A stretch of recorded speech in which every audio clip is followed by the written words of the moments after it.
இந்த பெரிய வெள்ளி ஆராதனை கர்த்தர் இடத்துல வைப்போம். கர்த்தர் தாமே இன்னைக்கு பேசுகிறவர்களோடு இடைப்பட்டு கர்த்தர் வெளிப்படுவாராக. ஜெபம் செய்வோம். அன்பின் ஆண்டவரே, நேற்றும் இன்று மாறாதவரே, அந்த சிலுவிலே ஏற்பட்ட பாடுகள், அது மூலமாக உலகத்துக்கு நற்செய்தியை வெளிப்படுத்தியிருக்கிறீர்.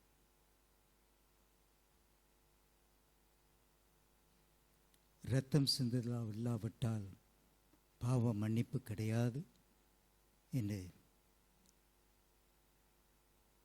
நாங்கள் பார்க்கிறோம். சுவாமி, உம்முடைய மகா பெரிய அன்பை நாங்கள் பார்க்கின்றோம். இன்றைய தினம் நம்ம கூடி ஆண்டவரே, நீர் ஜீவன் விடாத முன்பு சொன்ன காரியங்களை நாங்கள் நினைவு கூறும்படி எங்களுக்கு வெளிப்படுத்தி அறிவீர்களாக, ஆசீர்வதிப்பீராக. சுவாமி,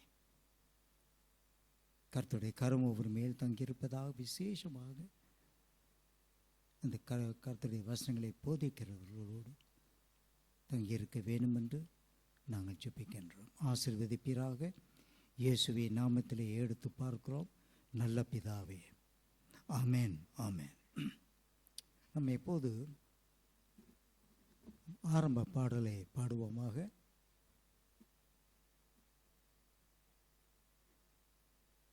கல்வாரி அன்பே என்னிடம் வேலை.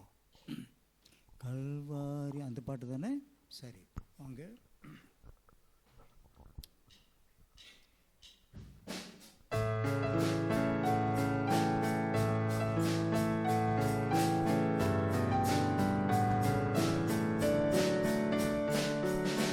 கல்வாரி அன்பை எண்ணிடும் வேளை கண்கள் கலங்கிடுதே. கர்த்தாவும் பாடுகள் எப்போதும் நினைத்தால் நெஞ்சம் நெகிழ்ந்திடுதே.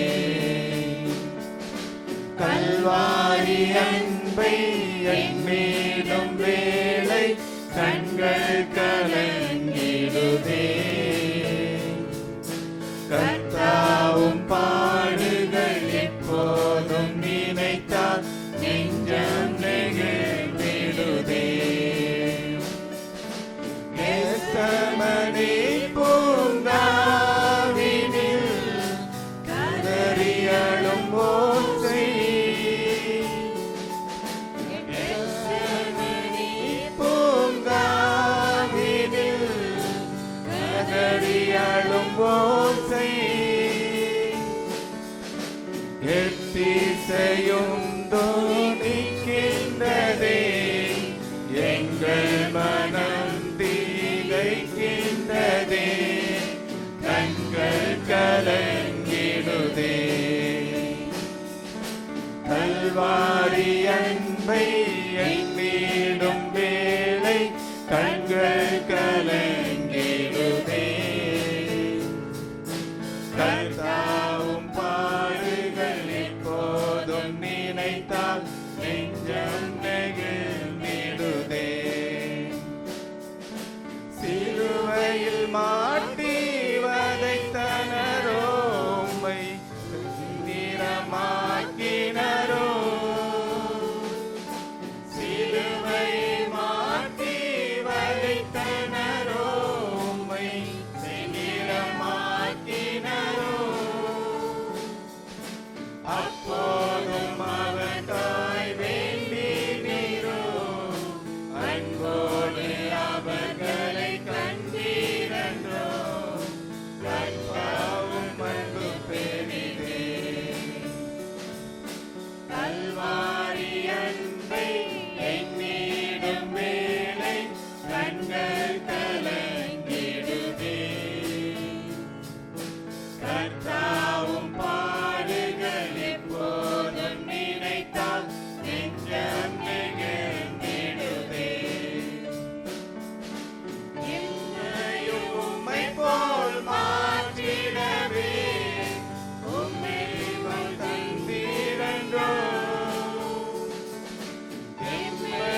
ஸ்தோத்திரம் ஆண்டவரே.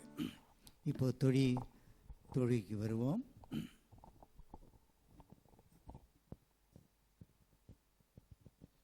ஹல்லேலூயா.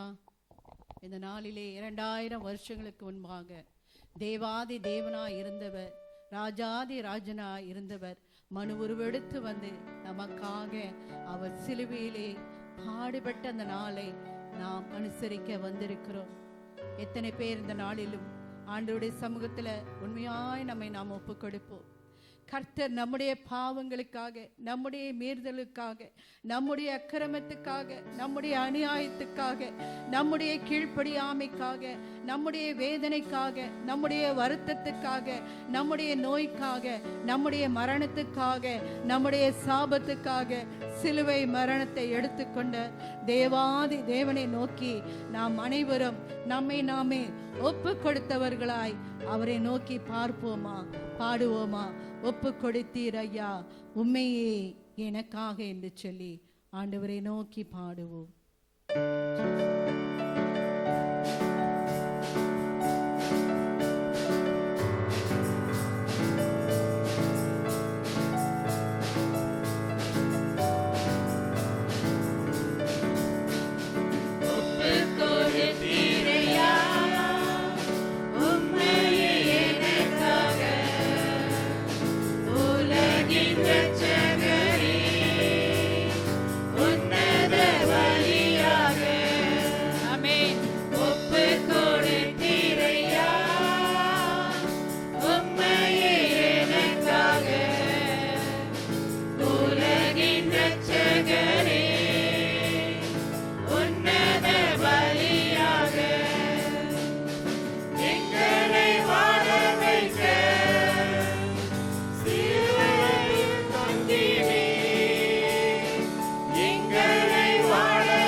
சிலுவையில் ஒப்பு கொடுத்தீர், உன்னத பலியாய் ஒப்பு கொடுத்தீர் ஆண்டவரே.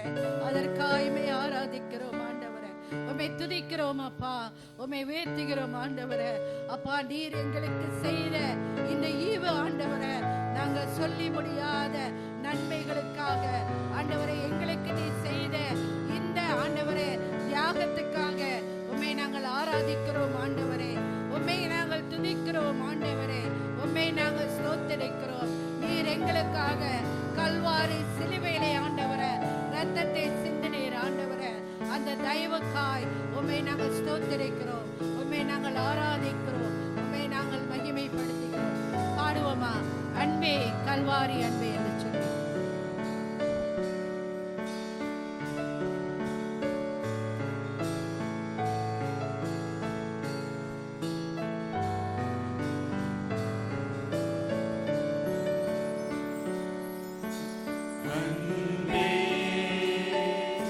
கல்வாரி அன்பே, உம்மை பார்க்கையிலே என் உள்ளம் உடையுதப்பா. ஏசப்பாவை பார்த்து சொல்லுவோம், அன்பே அன்பே கல்வாரி அன்பே, உம்மை பார்க்கையிலே என் உள்ளம் உடையுதப்பா. தாகம் தாகமென்றே எனக்காய் ஏங்கி நின்றீர். சொல்லுவோமா? தாகம் தாகமென்றே எனக்காய் ஏங்கி நின்றீர்.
மகத்துவம் உடையது ஆண்டவரே. எங்களுக்காக நீங்க ரத்தத்தை சிந்தினீங்க ஆண்டவரே. எங்களுக்காக நீங்க பாடு அனுபவித்தீங்க ஆண்டவரே. அப்பாவிகளிலிருந்து கர்த்தாவே, எங்களுடைய பாவங்களிலிருந்து கர்த்தாவே, நாங்கள் விடுதலை பெறுவதற்கு, நாங்கள் சுகம் பெறுவதற்கு ஆண்டவரே, நாங்கள் ஜீவன் பெறுவதற்கு எங்களுக்காக ஆண்டவரே சிலுவையிலே ரத்தத்தை சிந்தினீரே. அதற்காய் உமக்கு கோடாகோடி நன்றி, கோடாகோடி ஸ்தோத்திரம். எங்களை ஒப்பு கொடுக்கிறோம் ஆண்டவரே. தொடர்ந்து எங்களோடு கூட இடைப்படுங்க ஆண்டவரே. இந்த நாளிலும் ஆண்டவரே சத்தியத்தை கொண்டு வரும் உம்முடைய பிள்ளைகள் யாவரையும் ஆண்டவரே நீர் அபிஷேகித்த ராஜா, எங்களோடு ராஜா நீர் இடைப்பட வேண்டும் என்று சொல்லி, உம்முடைய நல் வார்த்தை எங்களை குணப்படுத்த வேண்டும் என்று சொல்லி, எங்களுக்கு பாவத்திலிருந்து முழுமையான ஒரு விடுதலை வர வேண்டும் என்று சொல்லி ஐயா உடைய கரங்களுக்குள்ளே ராஜா எங்களை முழுவதுமாய் ஒப்பு கொடுக்கிறோம். கர்த்தர் வழி நடத்துவீராக, ஆளுகை செய்வீராக. அதற்காக உமக்கு நன்றி ஸ்தோத்திரம். இயேசு கிறிஸ்துவின் நாமத்திலே ஒப்புவித்து ஜெபிக்கிறோம் எங்கள் நல்ல பிதாவே. ஆமீன், ஆமீன். அமருங்க.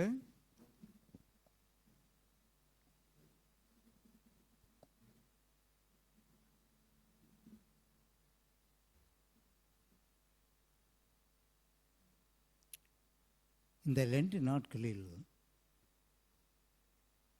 ஆண்டவர் இயேசுவுடைய போதனை மாத்திரமல்ல, அவருடைய செய்த அற்புதங்கள், அடையாளங்கள், இதெல்லாம் ஏன் அற்புத அடையாளங்கள் ஏன் அவர் செய்தார்? அவர் பரலோகத்திலிருந்து பூமியை வந்து மனுவனை எடுத்து பிதா சித்தத்தை நிறைவேற்றப்படினாலே இந்த அற்புத அடையாளம் அவர் மூலமாக செய்யப்பட்டது. இப்போதும் அவர் நாமத்திலே அற்புத அடையாளங்களும் நடந்து கொண்டு தான் இருக்கிறது. விசேஷமாக இந்த நாட்கள் என்னோட மனசில் இது என்னன்னா, உலகத்தோட மக்கள் ஆண்டுடைய குரல் இந்த நேரத்தில் கேட்கணும். மனுஷனுடைய குரல் இல்லை, கடவுளுடைய குரல், ஆண்டுடைய குரல். என்னை நோக்கி பாருங்கள், நீங்கள் ரட்சிப்பு அடைவீர்கள். இதுதான்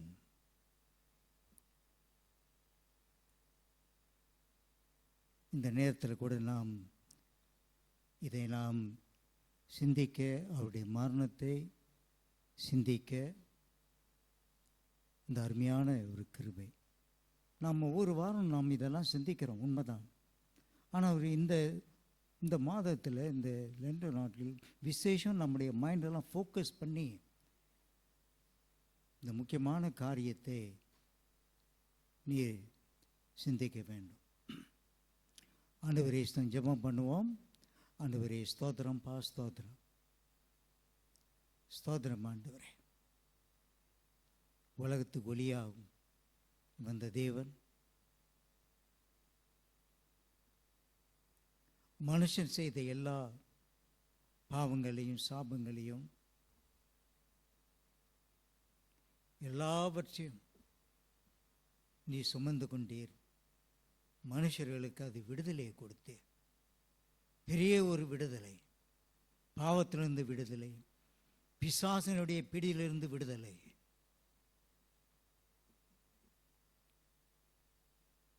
குழம்பி போயிருக்கிற மனசும் இருக்கிறது, அதிலிருந்து விடுதலை. முழுமையாக ஆண்டவரே எங்களை ரட்சிப்பு கொடுத்திருக்கிறேன்.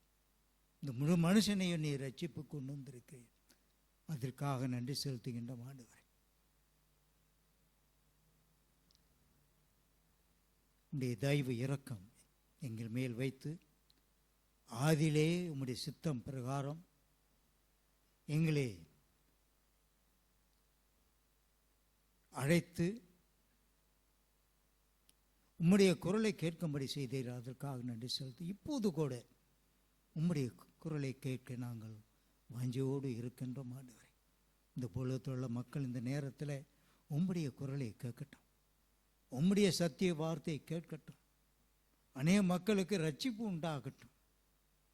வேறொரு நாமம் நமக்கு கொடுக்கப்படவில்லை. அந்த நாமம் மூலமாக ரட்சிப்படைவதற்கு வேற ஒரு நாமம் இல்லை. அப்படிப்பட்ட பெரிய நாமத்தை எங்களுக்கு கொடுத்திருக்கிறேன். ஸ்தோத்திரம் ஆண்டவரே. உலகம் அறியவில்லை, ஆனால் நாங்கள் உம்மை அறிந்து கொள்ள அருமையான கிருபையை எங்களுக்கு கொடுத்திருக்கிறேன். அதற்காக நன்றி செலுத்துகின்றோம் ஆண்டவரே.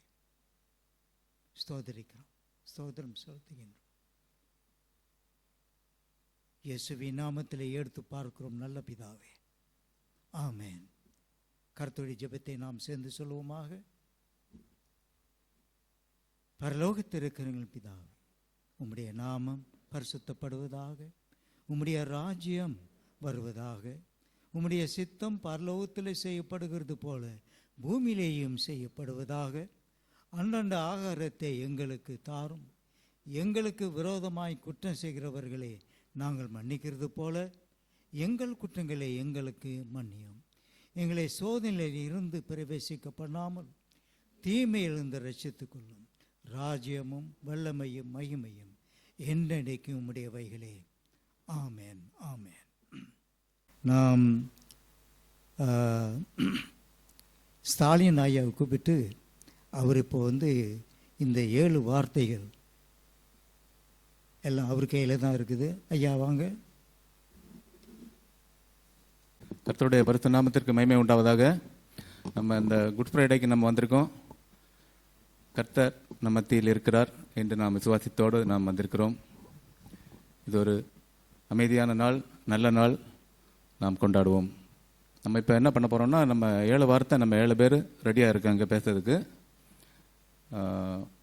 ஒரு பாடல், அதோட கூட பைபிள் ரீடிங், முதலாவது வார்த்தை, அது அப்படியே கண்டினியூவாக 7 வார்த்தையும் வந்துடும். பாட்டு, பைபிள் ரீடிங், மெசேஜ் சேர்ந்து அப்படியே 7 வார்த்தையை நம்ம பேசி முடிக்கிறது மாதிரி நம்ம பிளான் பண்ணியிருக்கோம். ஐ திங்க் ஒரு 45 மினிட்ஸில் நம்ம முடிச்சிடலாம். எல்லாரும் சிறப்பாக இருக்கும்படி கேட்டுக்கொள்கிறேன். ஸோ இப்போ நம்ம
வார்த்தைக்கான வேத வசனம் லூக்கா 23வது அதிகாரம் 33 தொடங்கி 34 வரை.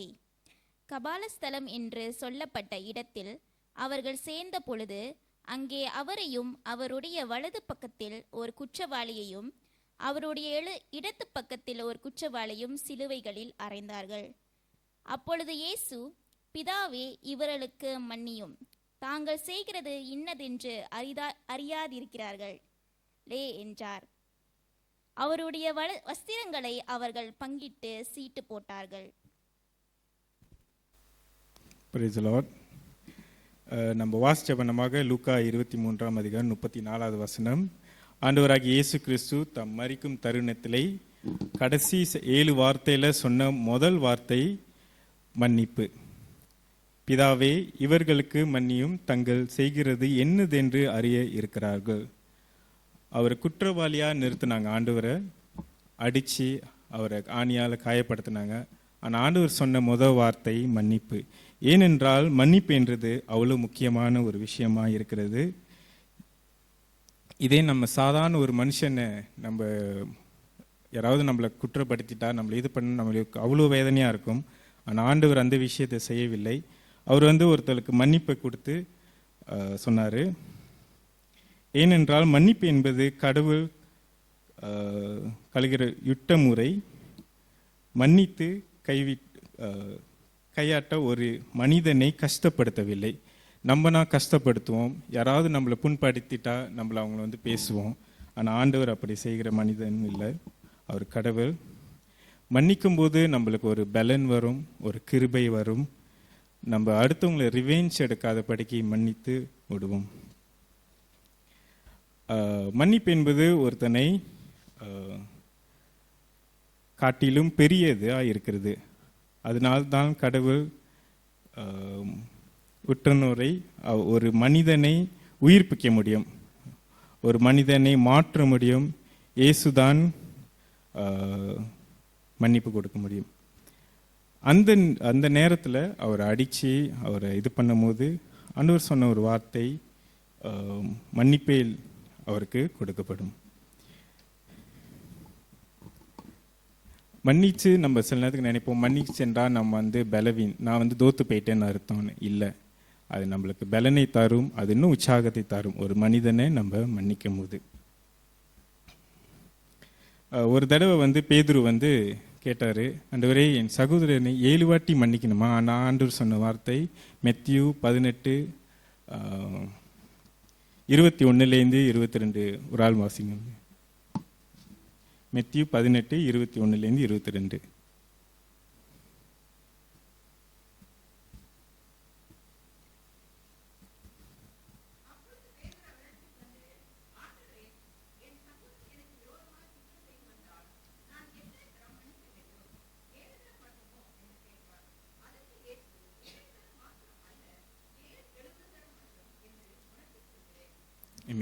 ஆண்டவர் சொல்லுகிறார், நம்ம நினைக்கலாம் ஒரு வாட்டி நான் மன்னிப்பு கேட்டுட்டேன், நான் ஏன் திரும்ப கேட்கணும்னு. பரவாயில்ல, நம்ம எத்தனை வாட்டி கேட்கணும் அந்த மனசு இருக்கணும். நம்மளோட தாழ்மையை ஆண்டவர் பார்க்குறார். எத்தனை வாட்டி நம்ம தப்பு செஞ்சுருந்தா ஒருத்தவங்கள மன்னிக்க முடியும். நம்ம தப்பு செய்யலைன்னா கூட ஒருத்தவங்க நம்மளை பற்றி பேசியிருப்பாங்க, அது நம்மளால் ஏற்றுக்கொள்ள இருக்க முடியாது. ஆனால் ஆண்டவர் சொல்லுகிற வார்த்தை மன்னிப்பு. நம்ம ஏதாவது செஞ்சுருந்தோன்னா நம்ம ஆண்டவர்கிட்ட மன்னிப்பு கேட்போம். 2 கேள்வியோட நான் முடிக்க விரும்புகிறேன். Can we forgive when it is hard? கஷ்டமான சூழ்நிலையில் நம்ம இருக்கும் போது ஒருத்தவங்களை மன்னிக்க முடியுமா? 2வது, how to we respond to those who hurt us? நம்ம எப்படி ஒருத்தவங்க நம்மளை புண்படுத்தும் போது, ஹர்ட் பண்ணும்போது நம்மளுக்கு அவங்களுக்கு நம்ம எப்படி பதில் கொடுக்குறோன்ட்டுன்னு. இதில் நம்ம கடைசியாக கன்க்ளூட் பண்ணும்போது பார்க்குறோம் என்னவென்றால், கடவுளுக்கு அவருக்கு அதிகாரம் உண்டு ஜட்ஜ் பண்ணுறதுக்கு. ஆனாலும் அந்த தருணத்தில் அவர் யாரையும் ஜட்ஜ் பண்ணலை. அவர் பிதாவிட்ட சொன்னது, இவங்கள மன்னியும். நம்ம மனுஷனுக்கு சில நேரத்துக்கு நம்ம சட்டுன்னு ஒரு ஆளை ஜட்ஜ் பண்ணிடுறோம், பாவம் செஞ்சுட்டான்ட்டுன்னு. ஆனால் இல்லை, இவன் என்னை எதிர்த்துட்டான்ட்டுன்னு. ஆனால் ஆண்டவர் சொல்கிறது மன்னிப்பு.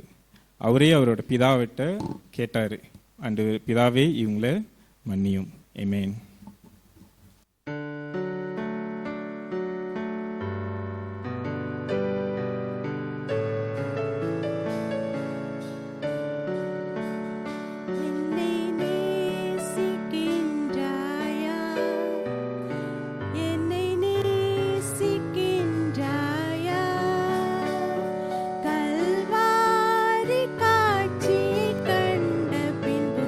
நேசியாமல் இருப்பாயா?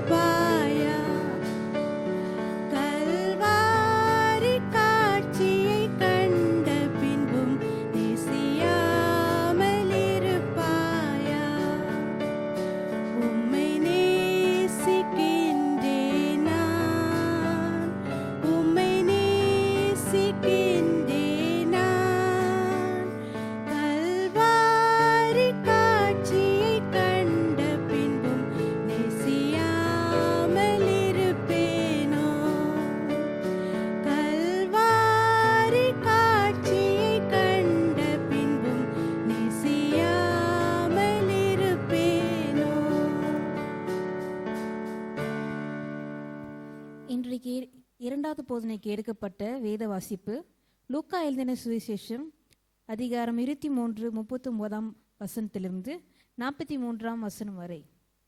லூக்கா எழுதின சுவிசேஷம் 23 அதிகாரம் வசனம் 39 43 வரை. அன்றையும் சிலுவையில் அறைப்பட்டிருந்த குற்றவாளிகளில் ஒருவன், நீ கிறிஸ்துவானால் உன்னையும் எங்களையும் ரட்சித்துக்கொள் என்று அவரை இகழ்ந்தான். மற்றவன் அவனை நோக்கி, நீ இந்த ஆக்கினிக்கு உட்பட்டனாய் இருந்தும் தேவனுக்கு பயப்படுவதில்லையே?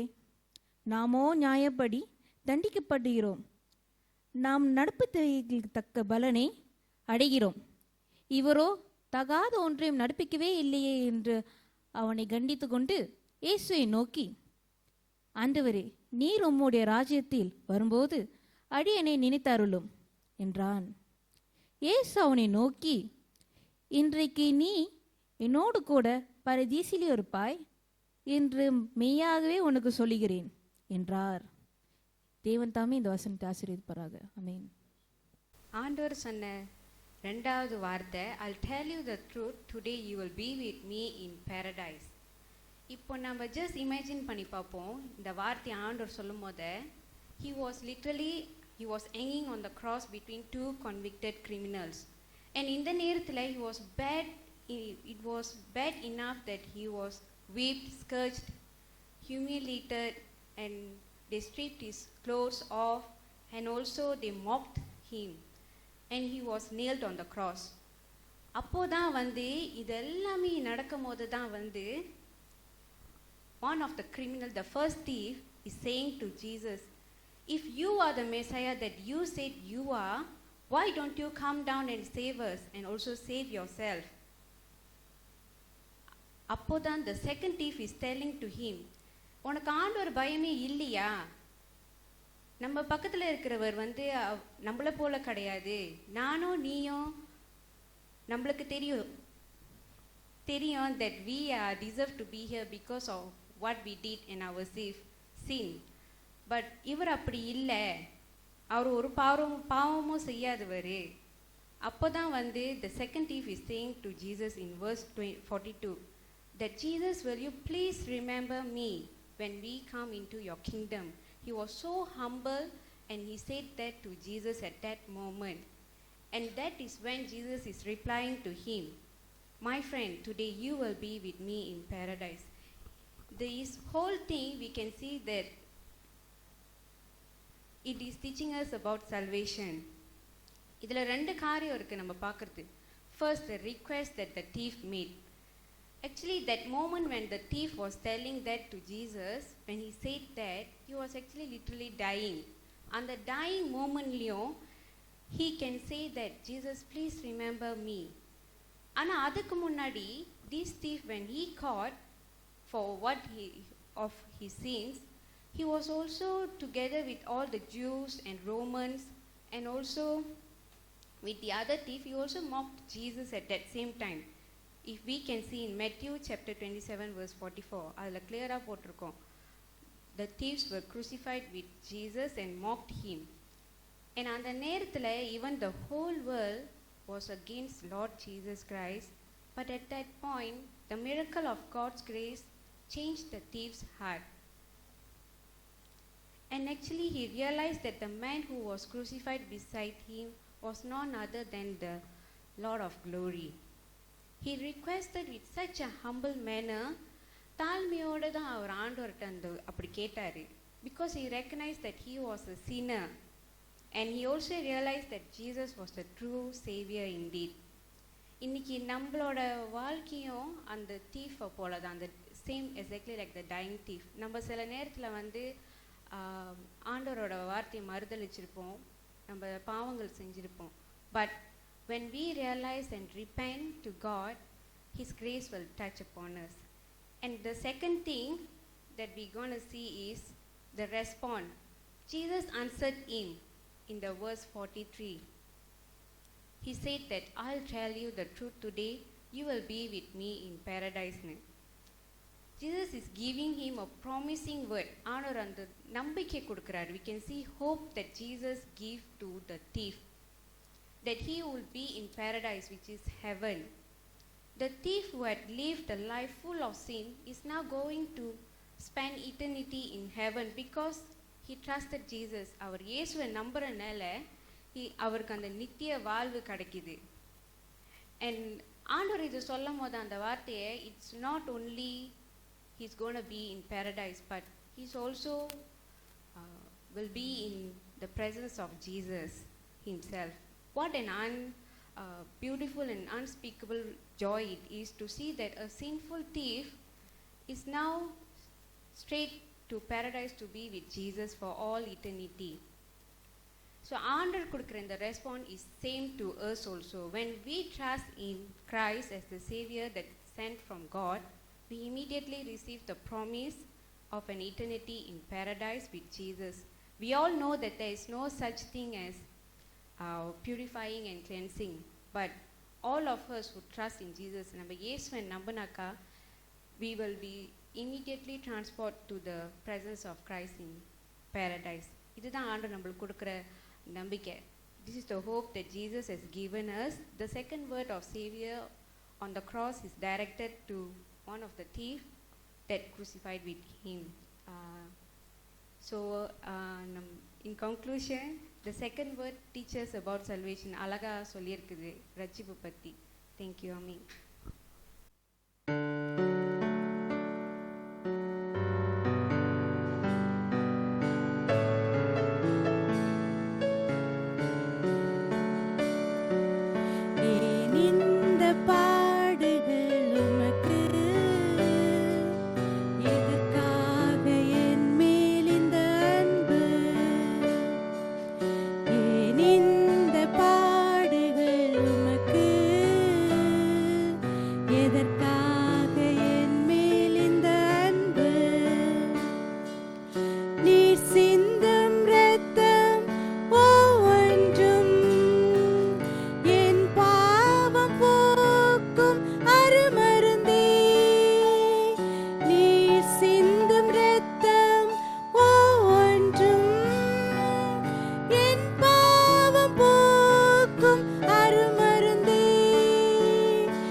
மூன்றாம் வார்த்தைக்கான வேத வசனம் யோவான் 19:25 தொடங்கி 27 வசனம்.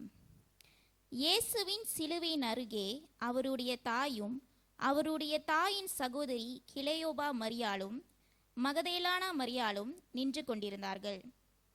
அப்பொழுது இயேசு தம்முடைய தாயையும் அருகே நின்ற தமக்கு அன்பாயிருந்த சீஷனையும் கண்டு தம்முடைய தாயை நோக்கி, இஸ்திரியே, அதோ உன் மகன் என்றார்.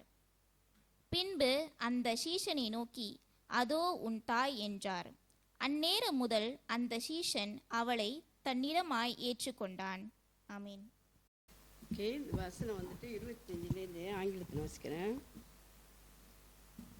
Near the cross of Jesus stood his mother, his mother's sister, Mary, the wife of Cleopas, and Mary Magdalene. When Jesus saw his mother there and his disciple whom he loved standing nearby, he said to her, Woman, here is your son. And to the disciple, here is your mother. For that time on, the disciple took her into his home. இந்த காட்சியில் நம்ம என்ன பார்க்குறோன்னா, அந்த இடத்துல வந்துட்டு என்னோட தலைப்பு வந்து Jesus did not neglect is earthly responsibility. Yesu தம்முடைய பூமிக்குரிய பொறுப்பை அவர் வந்துட்டு புறக்கணிக்கவில்லை. அப்படின்னா தாய்க்கு கொடுக்குற அந்த கடமையை வந்து அவர் விட்டுவிடலை. அவர் ஒரு இயேசு ஆண்டவராக இருந்தாலும் கூட அவர் அந்த கடமையை வந்து அவர் விட்டுவிடலை. அவர் வந்துட்டு when Jesus hangs on the cross, bruised and bleeding, looks down and sees Mother Mary standing nearby. Next to her, John the disciple whom he loved with what little strength he has left. நம்ம பார்க்குறோம், அந்த ஆண்டவர் கல்வாரி சிலுவையில் வந்துட்டு அவர் அடிக்கப்பட்டு நொறுக்கப்பட்டு ஆணிகளால் காயத்தில் இருக்க சும்மா அந்த வலி வேதனையில் அவர் இருக்கும் போது அந்த இடத்துல நம்ம என்ன பார்க்குறோன்னா, அவர் வந்துட்டு தன் தாயை அவரை நோக்கி பார்க்குறாரு. இனிமேல் இந்த உலகத்தில் என் தாயாரை யார் பார்ப்பார் அப்படி சொல்லிட்டு அந்த இடத்துல அந்த காட்சி நம்ம பார்க்குறோம். அந்த இடத்துல அவர் பலவீனமாக போகிறாரு. அவர் இருக்கிற அந்த கொஞ்சம் பலத்தில் அவர் சொல்கிறாரு, woman behold your son, son behold your mother. ஸ்ரீ அதோ உன் இது உமது மகன் அப்படி சொல்கிறாரு, அதோ உன் தாய் என்றார். அந்த இடத்துல நம்ம பார்க்குறோம். A dying son makes sure his mother is cared. அவர் பார்க்குறப்ப அந்த இடத்துல வந்துட்டு அவர் மதிக்க போகிறார். அந்த இடத்துல வந்துட்டு அவர் நினைக்கிறாரு, நான் சாப்பிட்றேன்னா என் தாயை வந்துட்டு யாராச்சும் அவர் வந்துட்டு அவங்க பார்த்துக்கொள்ளணும்னு சொல்லி அந்த இடத்துல வந்து சொல்கிறாரு. வந்துட்டு இதில் நம்ம பார்ப்போம், why didn't Jesus entrusted Mary to one of his biological brother? நம்ம பார்க்குறோம் வந்து வேதத்தில் வந்துட்டு why was John chosen instead? Where were Jesus his brothers?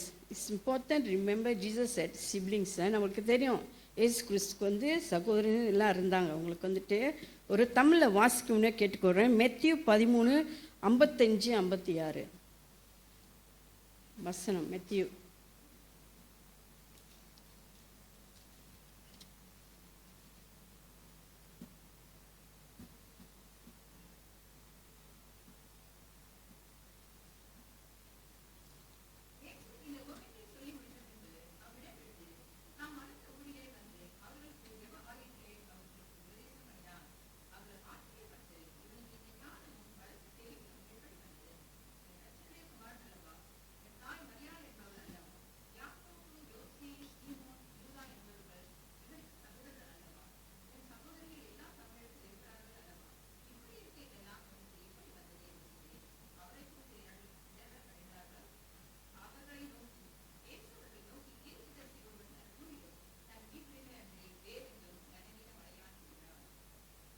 வருஷத்தில் நம்ம பார்க்குறோம் பாருங்கள். அந்த இடத்துல அவங்களுக்கு வந்து சகோதரிமார்களாக இருக்கிறாங்கன்று.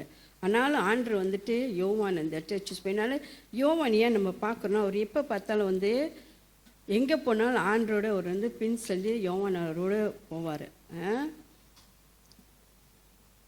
ஓகே, அடுத்து வந்து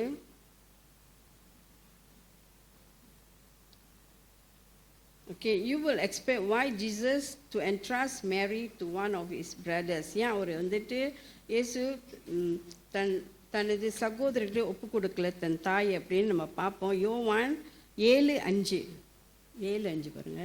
ஒரு எனக்கு வாசிக்கணும்னா கேட்டுக்கொள்கிறேன் தமிழில்.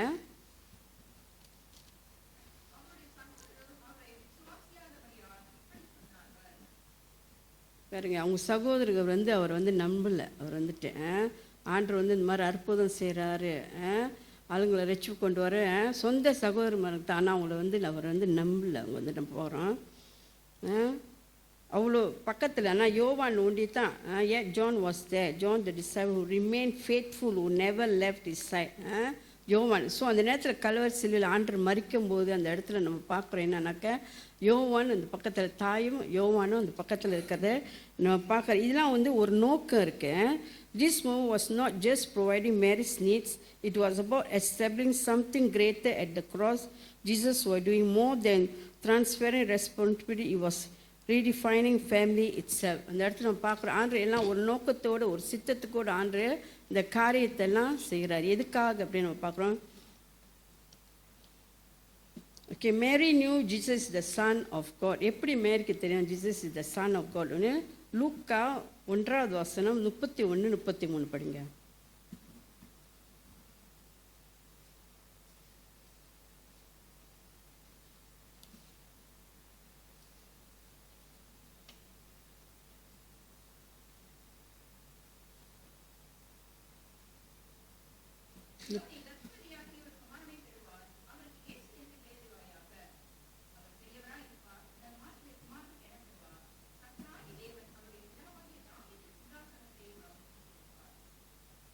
எங்கள் பாப்பா நம்ம வந்துட்டு அவர் வந்து கற்பதி ஆவாங்க, ஒரு குமாரன் பெறுவார், அவர் இயேசு என்று நம்ம கூப்பிடுவோம் அப்படி சொல்லி.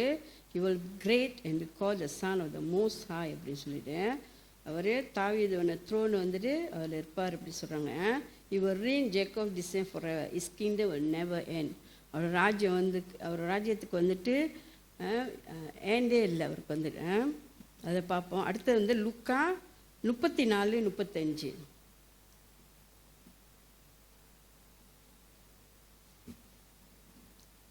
ஒன்று 34:35 அதுலேயே அவர்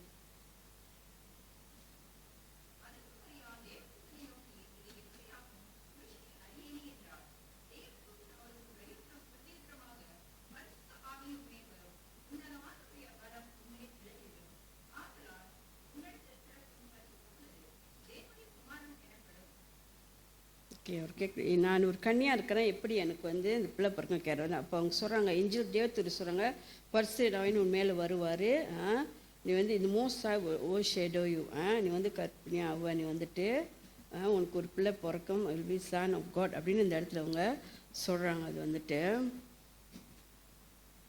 இதில் நம்ம என்ன பார்க்குறோம், மேரி நியூ வந்து Mary knew something special about Jesus the son of the most high பார்க்குறோம். இதெல்லாம் 35 இருப்பார்.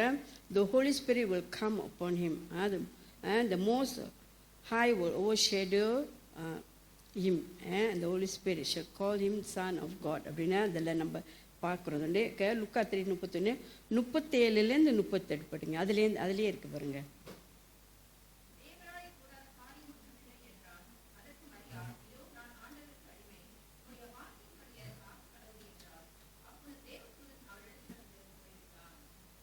Okay, there's no word from God will ever fail. ஆண்டவர் கொடுக்குற ஒவ்வொரு வார்த்தை ஒரு நாள் வீண் போகாது. அதில் நம்ம பார்க்குறோம், nothing will be impossible with God. அது வேறு Mary's faith, Mary accepted it. அவங்க வந்து அதை அக்செப்ட் பண்ணியிருக்கிறாங்க, அந்த காரியம் நடக்கும்போது தன்னுடைய வாழ்க்கையில் அப்படின்னு சொல்லி. நம்ம வேதத்தில் நம்ம பார்க்குறோம், எல்லார் இதுலேயும் வந்து யோவான் தான் வந்துட்டு ரொம்ப leave long life, longest among the apostles. நம்ம வந்து வேதத்தில் நம்ம வாசிப்போது நம்ம அதை ஒன்று பார்க்குறோம். ஓகே, சில நேரத்தில் நம்ம வந்து what the lesson for all first நம்ம என்ன அதில் கற்றுக் கொடுக்குறோன்னா, சில நேரத்தில் வந்து நம்ம தாய் தப்பங்க வந்து நம்மளுக்கு வந்து அட்வைஸ் கொடுப்பாங்க, சில காரியங்கள் சொல்லுவாங்க. சில நேரத்தில் பிள்ளைங்களை வந்து கீழ்ப்படிய மாட்டோம். சில நேரத்தில் வந்து ரொம்ப கஷ்டமாக இருக்கும். தாய் தப்பு அங்கே போதப்பா, இங்கே செய்யாத, அது செய்யாத, வேதத்தை எடுத்து வாசி படி அப்படி சொன்னால் நம்ம வந்து கீழ்ப்படிய மாட்டோம். அந்த இடத்துல வந்து சில மனுஷனாக இருக்க நம்ம சில காரியத்தில் சென்று நம்ம ஏற்றுக்கொள்ள மாட்டோம், நம்ம கீழ்ப்படிய மாட்டோம். நம்ம அதில் அதை பார்க்குறோம் வந்துட்டு. ஆனால் ஆண்டவர் அந்த மாதிரி இல்லை. அவர் தன் தாய்க்கு அவர் கீழ்ப்படிஞ்சு தன் தாய்க்கு செய்கிற எல்லா காரியத்தையும் அவர் செஞ்சுட்டு போனார்.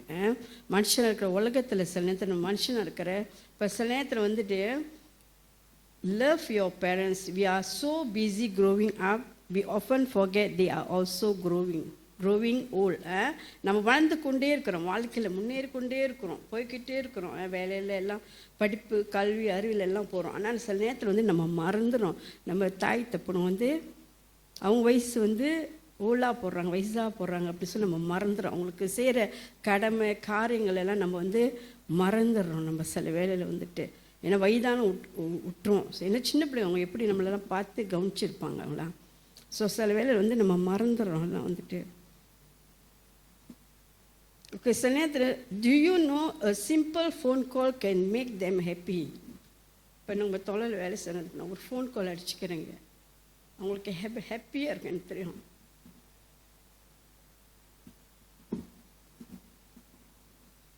So the parents, they didn't leave you when you were young, so don't leave them when they are old. நீங்க வாசிக்கிறேன். They didn't leave you when you were young, so don't leave them when they are old. So அவங்க எப்படி நம்மளை பராமரித்து பார்த்து கொண்டாங்க சிறு பிள்ளையில் நம்மளை, அதே மாதிரி வயதான காலத்தில் நம்ம வந்து அவங்கள விட்டுவிடக்கூடாது. ஒரு கதை சொல்ல ஆசைப்படுகிறேன்.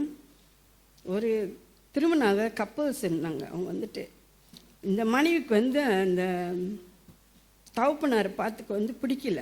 வீட்டில் வந்து என்ன வயசானவங்க வந்து வச்சுக்க அவங்களுக்கு பிடிக்கல. பாரு அவங்க என்ன பண்ணிட்டாங்க, அவங்க அப்படின்னாக்க அவங்க வந்துட்டு எப்படியாச்சும் ஒரு எங்கேயாச்சும் கொஞ்சம் விட்டுருணும் அப்படி சொல்லி எப்போ பார்த்தாலும் அவங்க ஹஸ்பண்ட்டை நெச்சரிச்சு இது பண்ண. ஸோ அவர் தாங்க அவர் என்ன பண்ணிட்டார் வந்துட்டு ஒரு நாளைக்கு என்ன பண்ணோம், நம்ம அப்பாவை கொண்டு எங்கேயாச்சும் விட்டுட்டு வந்துடும் அப்படி சொல்லிட்டு கூட்டிகிட்டு போகிறாரு, அவர் அப்பா வந்துட்டு கொண்டுட்டு போகிறாரு. அப்போ கொண்டுட்டு போகிற ஒரு இடத்துல வந்து பஸ் ஸ்டாப் வந்துட்டு அவர் சொல்கிறாரு, அப்பா நீங்கள் இங்கே உட்காந்துருங்க, நாங்கள் போயிட்டு வரோம் அப்படி சொல்கிறாரு. அப்புறம் அவங்க அப்பா ஒரு தாட்ஸ் அந்த இடத்துல, ஒரு காலத்தில் இதே இடத்துல நான் என் தகப்பனாரை நான் விட்டுட்டு போனேன், இன்னைக்கு என் மகன் என்னை இந்த இடத்துல வந்து விட்டுட்டு போகிறார் அப்படி சொல்லி அவருக்கு அந்த இடத்துல வந்து ஒரு வேதனை வந்துச்சு. இந்த இடத்துல வந்துட்டு ஸோ நம்ம இதில் என்ன கற்றுக் கொடுக்கணும்னா, நம்ம வந்து ஸோ இந்த நிலைமை வந்து நம்ம குடும்பத்தில் நம்ம தனிப்பட்ட வாழ்க்கையில் இதெல்லாம் நடக்கக்கூடாது. நம்ம வந்துட்டு தாய் தப்பனை நம்மளை அனுசரிக்கணும், அவங்கள பார்த்துக்கொள்ளணும். நான் ஏன் இப்படி சொன்னேன்னா, ஏன்னா இப்போ நம்மளுக்கு அம்மா அப்பா இல்லை. இப்போ எனக்கு வந்து சொன்ன ஒரு எக்ஸாம்பிள் சொல்கிறேன். நான் வந்துட்டு ஸோ அவங்க இருக்கிறப்ப அவங்கள நம்ம நல்லா அவங்கள டேக் கேர் பண்ணி அவங்கள பார்த்துக்கணும்.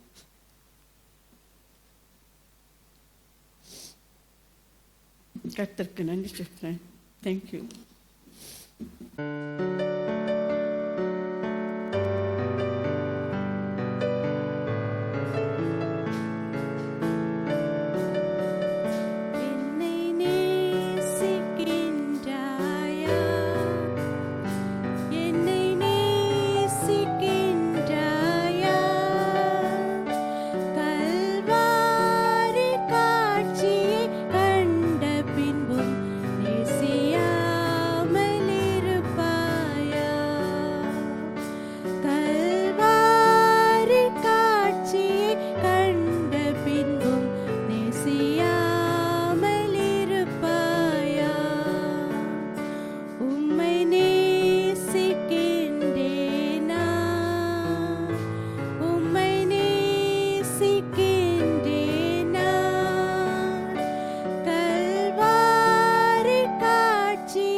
இன்றைக்கு 4ஆம் போதனைக்கு ஏற்கப்பட்ட வேத வாசிப்பு மத்தேயு எழுதின சுவிசேஷம் 27ஆம் அதிகாரம் வசனம் 45 46 வரை. மத்தேயு எழுதின சுவிசேஷம் 27ஆம் அதிகாரம் வசனம் 45 46 வரை. 6ஆம் மணி நேரம் முதல் 9ஆம் மணி நேரம் வரைக்கும் பூமி எங்கும் அந்தகாரம் உண்டாயிற்று. 9ஆம் மணி நேரத்தில் இயேசு எலி எலி லமா சபக்தனி என்று மிகுந்த சத்தமிட்டார். அதற்கு என் தேவனே ஏன் என்னை கைவிட்டீர் என்று அர்த்தமாம். தேவன் தாமே இந்த வசனத்தை ஆசீர்வதிப்பாராக. ஆமென். இயேசுவின் நாமத்தில் மகிமை உண்டாதாக. 4வது வார்த்தை இது வந்து அது அர்த்தம் வந்து my God, why have you forsaken me? தேவனே தேவனே ஏன் என் கைவிட்டை. இயேசு சுவாமி அந்த நேரத்தில் சிலுவையில் அவர் தொங்கி கொண்டு இருக்கிற நேரத்தில் 6 மணி நேரத்துலேருந்து 9வது மணி நேரம் வரைக்கும்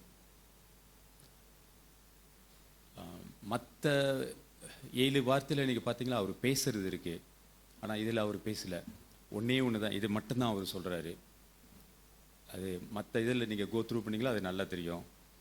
ஏன் என்னை கைவிட்டீங்க பிதா, மை காட். அவரோட ஊழியம் செய்த நாள் எல்லாமே அவரோட அப்பா வந்து மை ஃபாதர்னுவார். ஆனால் இந்த இதில் ஒன்று மட்டும் அவர் சொல்கிறாரு மை காட் என்று சொல்கிறாரு.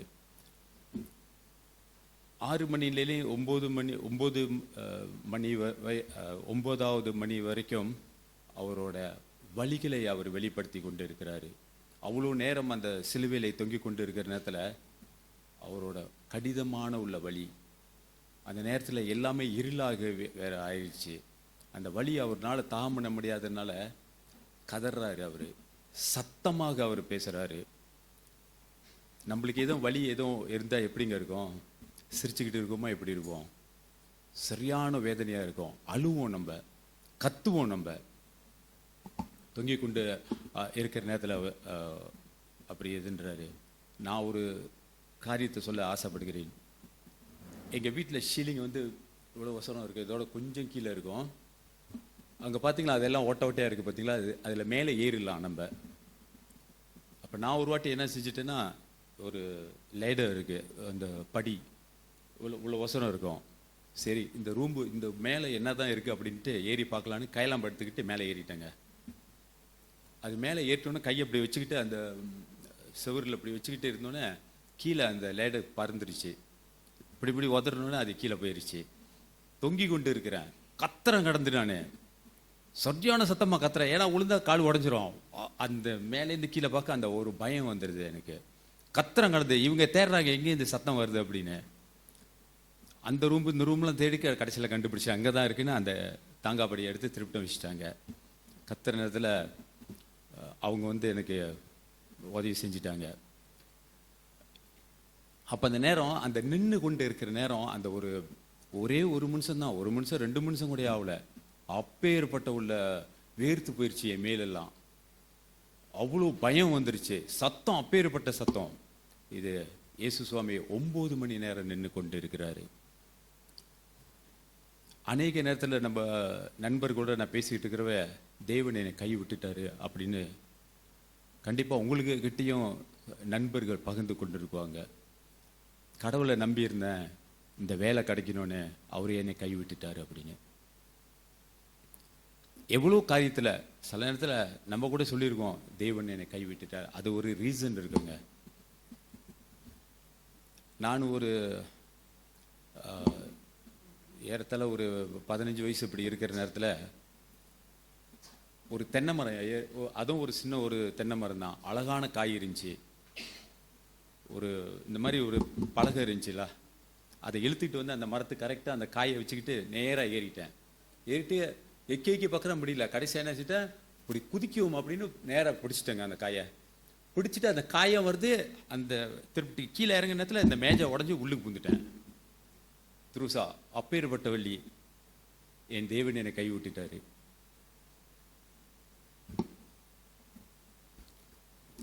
இந்த காரியமா 1000 வருஷத்துக்கு முன்னையே தாவீது எழுதிட்டாரு.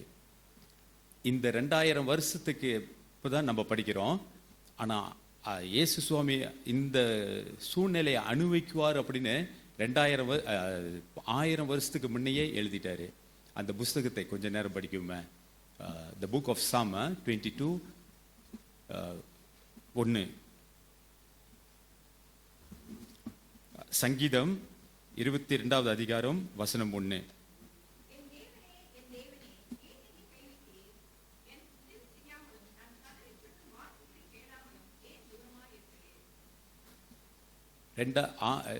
ஆயிரம் வருஷத்துக்கு முன்னைய இந்த வார்த்தைகள் எழுதப்பட்டு இருந்துச்சு. அது இந்த நேரத்தில் அது ஃபுல்ஃபில் ஆகுது. அது ஜீசஸ் கிரைஸ்ட் அது அந்த காரியத்தை நிறைவேற்றுறாரு. ஹல்லேலூயா. ஏன் அந்த காரணத்தை நிறைவேற்றுறாரு அப்படின்னா,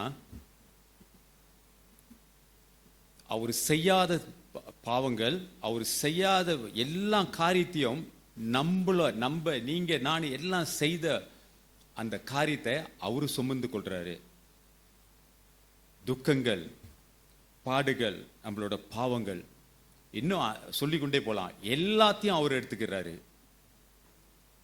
எடுத்து அதை சிலுவையில் அவர் மரித்து போறாரு. ஒரு உண்மையான காரியம் நடந்ததை இதை நான் சொல்றேன், அதில் வச்சு நம்ம கம்பேர் பண்ணலாம். அமெரிக்காவில், யுனைடெட் ஸ்டேட் ஆஃப் அமெரிக்காவில் இது உண்மையிலே நடந்த ஒரு காரியங்க. ஒரு தகப்பன் அவரோட மகனை அழைத்து சென்றார் ஒரு இடத்துக்கு. அப்படின்னா ஒரு பெரிய ரிவர், என்ன சொல்லுவாங்க, ஆறு, பெரிய ஆறு. அந்த ஆறு வந்து கப்பை போலாம் வரலாம், அப்பேற்பட்ட உள்ள ஆறு. இப்படிதான் அந்த ஆறு நேராக இப்படி போகுதுங்க. ஆனாக்க அந்த ஆறுல வந்து இந்த சைட்ல இருந்து இந்த சைட்ல வந்து ட்ரெயின் ட்ராக் இருக்கு. லண்டாசான் கிரித்தாப்பி இது கப்பல் போகுது, தண்ணி கப்பல் போய்கிட்டு இருக்கு அந்த ஆறுல, பெரிய ஆறு.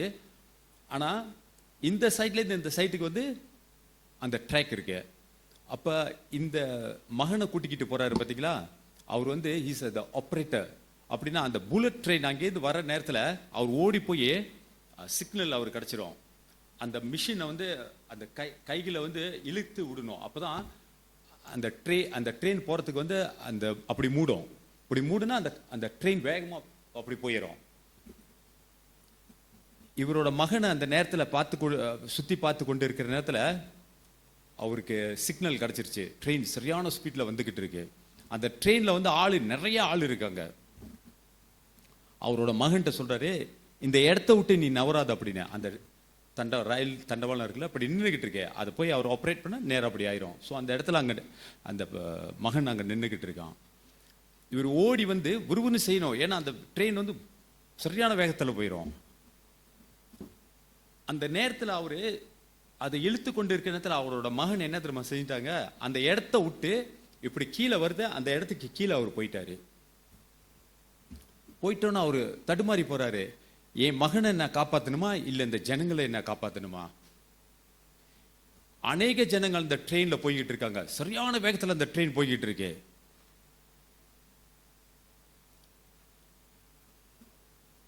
நம்மளா இருந்தா நம்ம எப்படியே போயிட்டு போகுதுன்ட்டு பிள்ளைங்களை போய் காப்பாற்றுவோம்.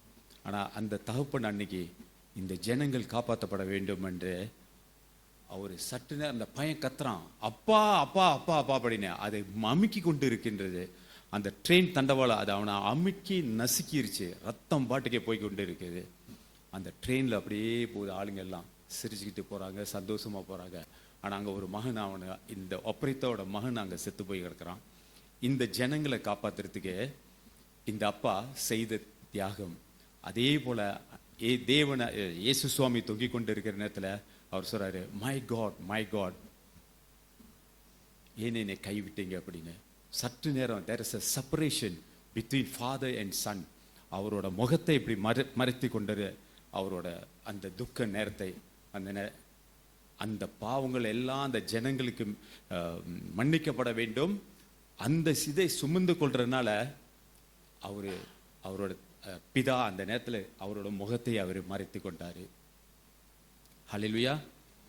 இதுதான் அந்த தகப்பன் செய்துதான் பிதா அன்னைக்கு இயேசு சுவாமிக்கு அவரே அதே போல செய்தாரு. தேங்க்யூ.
வார்த்தைக்கான வேத வசனம் யோவான் 19:28.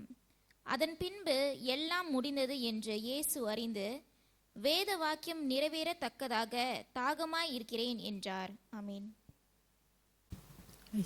நாமத்திலே ஸ்தோத்திரம். 5வது வார்த்தை, ஆண்டவர் பேசின 5வது வார்த்தை வந்துட்டு நான் தாகமாய் இருக்கிறேன்.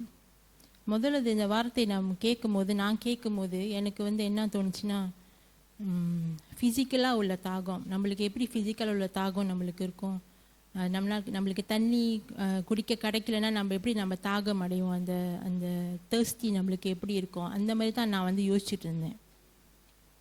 ஆனால் இந்த வசனத்தை படிக்கும் போதும் அது தியானிக்கும் போதும் அப்போ தான் வந்து சிந்தனைக்கு வந்தது, ஆண்டவருக்கு நெசமிலே என்ன தாகம் அவருக்கு இருந்துச்சு, அவருக்குள்ளே என்ன ஒரு தாகம் இருந்துச்சு. அவருக்கு அதிகமாக இருந்த தாகம் வந்து இந்த உலக மக்களுக்கான ரட்சிப்பு, salvation for all the people around the world. அதுக்காக தான் வந்து அவர் அதிகமாக தாகமாக இருந்தார்.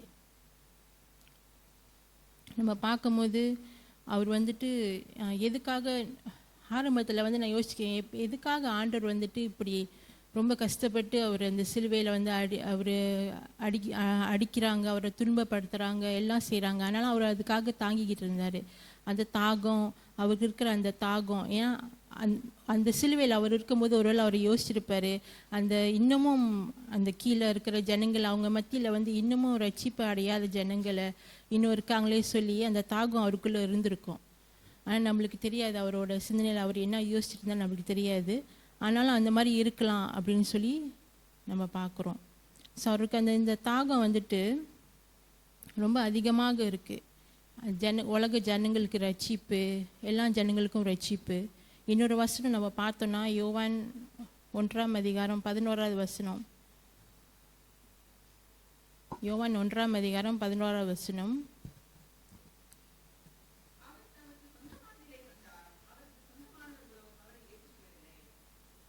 இதில் நம்ம என்ன பார்க்குறோன்னா, அவர் வந்து அவரோட சொந்த ஜனங்களுக்காக வந்தார்.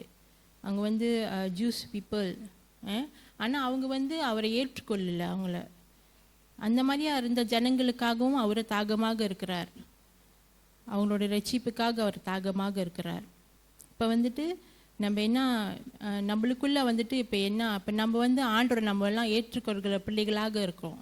எல்லாரும் ஆண்டோரை நம்மளை ஏற்றுக்கொள்கிறோம், அவரோட சொந்த ரட்சகராக நம்ம ஏற்றுக்கொள்கிறோம்.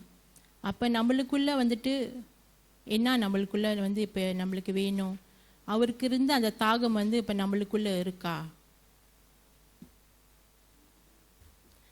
ஆண்டவர் வந்து இந்த உலக ஜனங்களுக்காக ரட்சிப்புக்காக அவர் வந்து கஷ்டப்பட்டார். ஆனால் நம்ம வந்து நம்மளுக்கு வந்து நம்ம கூட இருக்கிற ஜனங்கள், நம்ம ஃப்ரெண்ட்ஸ், நம்மளோட சொந்தக்காரங்க இன்னமும் சில பேர் இன்னமும் ரட்சிப்புக்குள்ளே போகாமல் இருக்கிறாங்க. அவங்களுக்காக அவங்க ரட்சிக்கப்படணும்னு சொல்லி அந்த தாகம் நம்மளுக்குள்ளே ஒரு இருக்குதா?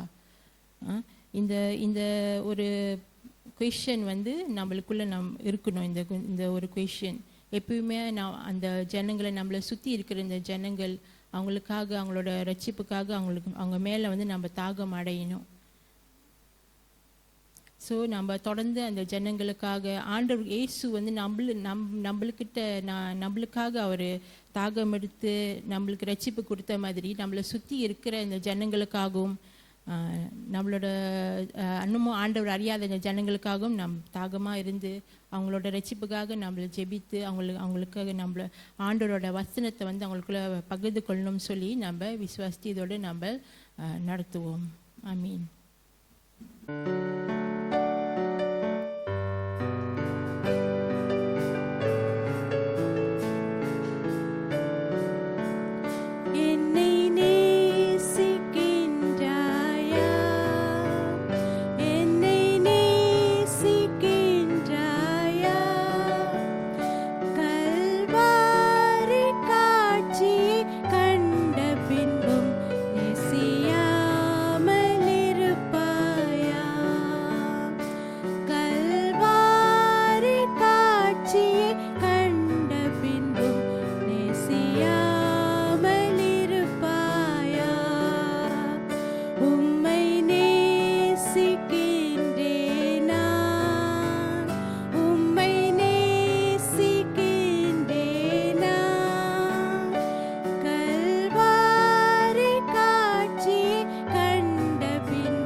இன்றைக்கு 6ஆம் போதனைக்கு எடுக்கப்பட்ட வேத வாசிப்பு யோவான் 19ஆம் அதிகாரம் வசனம் 29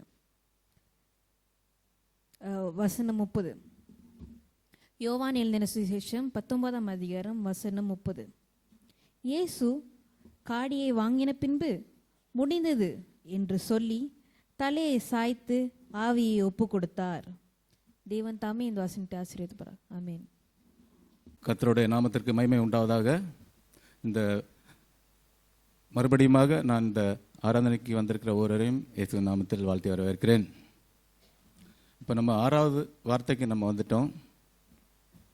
எல்லாம் முடிந்தது.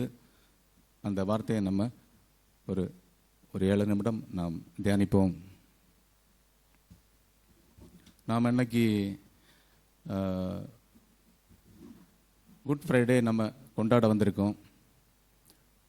குட் ஃப்ரைடேன்னா நம்ம சில இடங்களை நம்ம பார்த்துருக்கோம்.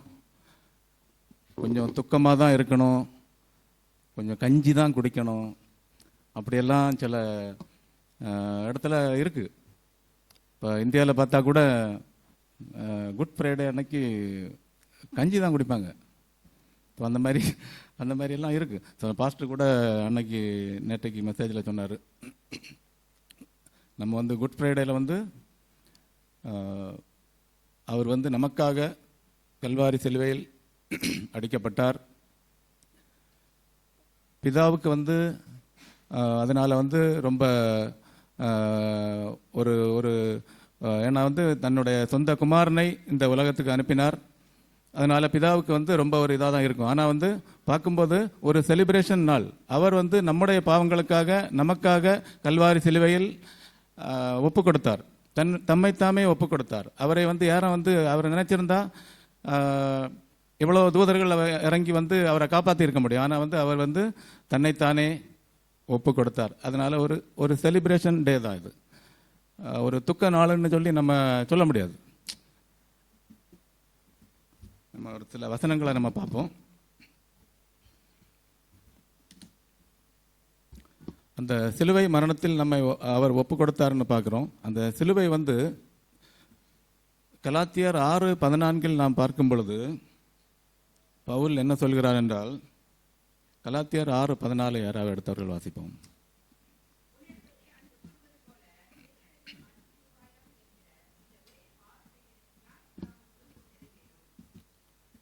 கலாத்தியர் 6:14.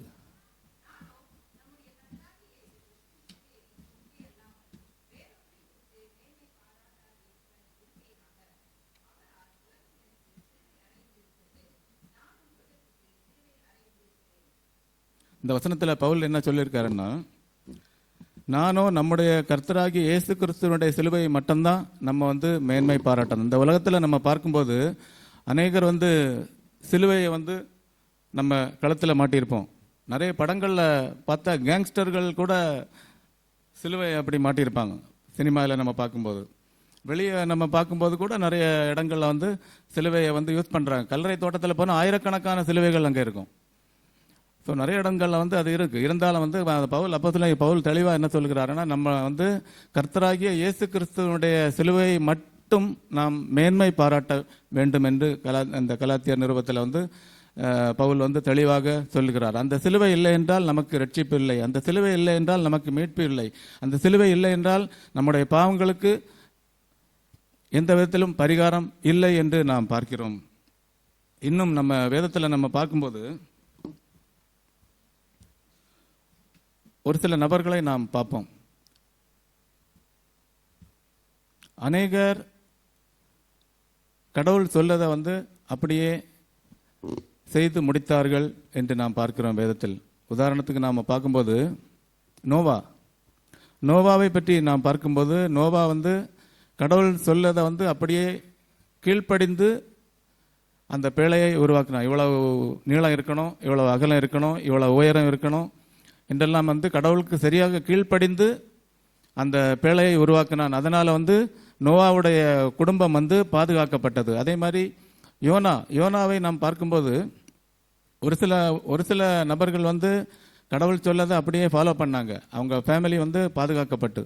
அதே போல் நம்மளும் வந்து கடவுள் சொல்லதை வந்து அப்படியே நம்ம கேட்டு நடந்தோன்னா நம்ம குடும்பத்திற்கு வந்து கடவுள் வந்து எந்த விதத்துலேயும் வந்து நமக்கு பாதுகாப்பாக இருப்பார் என்று நாம் நம்புவோம். அதே மாதிரி யோனாவை நம்ம பார்க்கும்போது, யோனா வந்து கடவுள் வந்து எங்கே போகிறக்கு சொன்னார்? நினிவேக்கு போகிறக்கு சொன்னார். ஆனால் அவன் போன கப்பை எங்கே ஏறினான்னா தர்சீஸுக்கு, அவன் பாத்தில் ஏறி தர்சீஸுக்கு கிளம்பியாச்சு. ஸோ கடைசி என்னாச்சு? அது மறுபடியும் வந்து மீன் வயத்தில் இருந்து அந்த கதையெல்லாம் நமக்கு தெரியும். ஸோ வந்து மறுபடியும் வந்து இங்கே தான் வரக்கூடிய ஒரு சூழ்நிலை வந்தது. கடவுள் வந்து அந்த மாதிரி தான். நம்ம வந்து வழி விலகி போனால் கூட அவர் நம்மை பாதுகாக்கிற தேவனாக இருக்கிறார். அவர் நம்மேல் அளவு கடந்த அன்பு கொண்ட தேவனாக இருக்கிறார். இன்னும் ஒரு வசனத்தை நாம் பார்ப்போம். என்ன முடிந்தது? அவர் நிகழ்காலத்திலும் கடந்த காலத்திலும் இருக்கக்கூடிய எல்லாவற்றையும் அவர் செய்து முடித்தார்னு சொல்லி நம்ம பார்க்கோம்.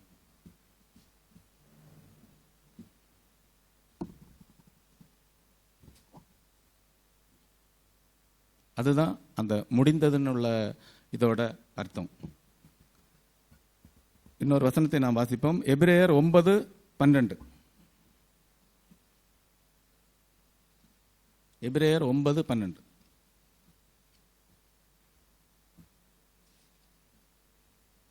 எடுத்தவர்கள் வாசிப்போம். எபிரேயர் 9:12, 12வது வசனம்.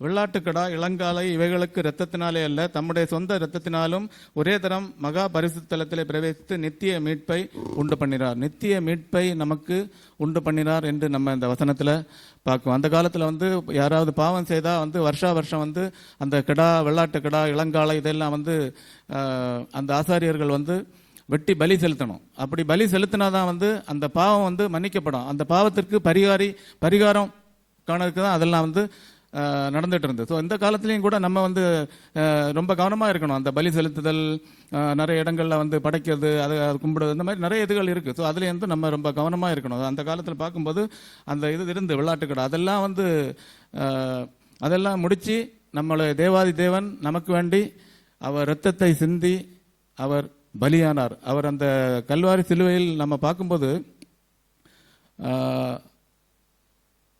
அவர் வந்து அவருடைய கரங்களில், அவருடைய கால்களில் ஆணி அடிக்கப்பட்டது.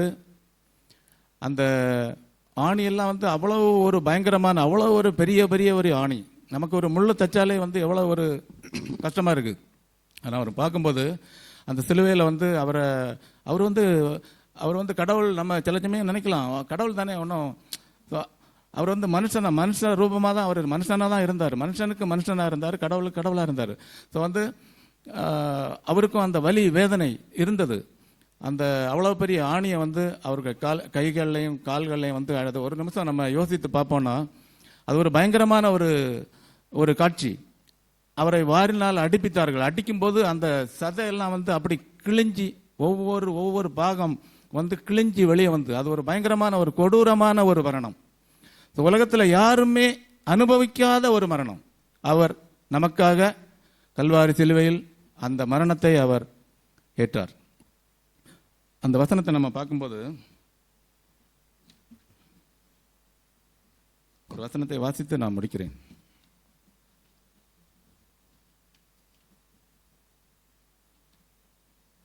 அதாவது விரும்பத்தக்க ரூபம் அவருக்கு இல்லாதிருந்தது அப்படின்னு சொல்லி அந்த வசனத்தில் போட்டிருக்கு. நான் எழுதி வைக்கல.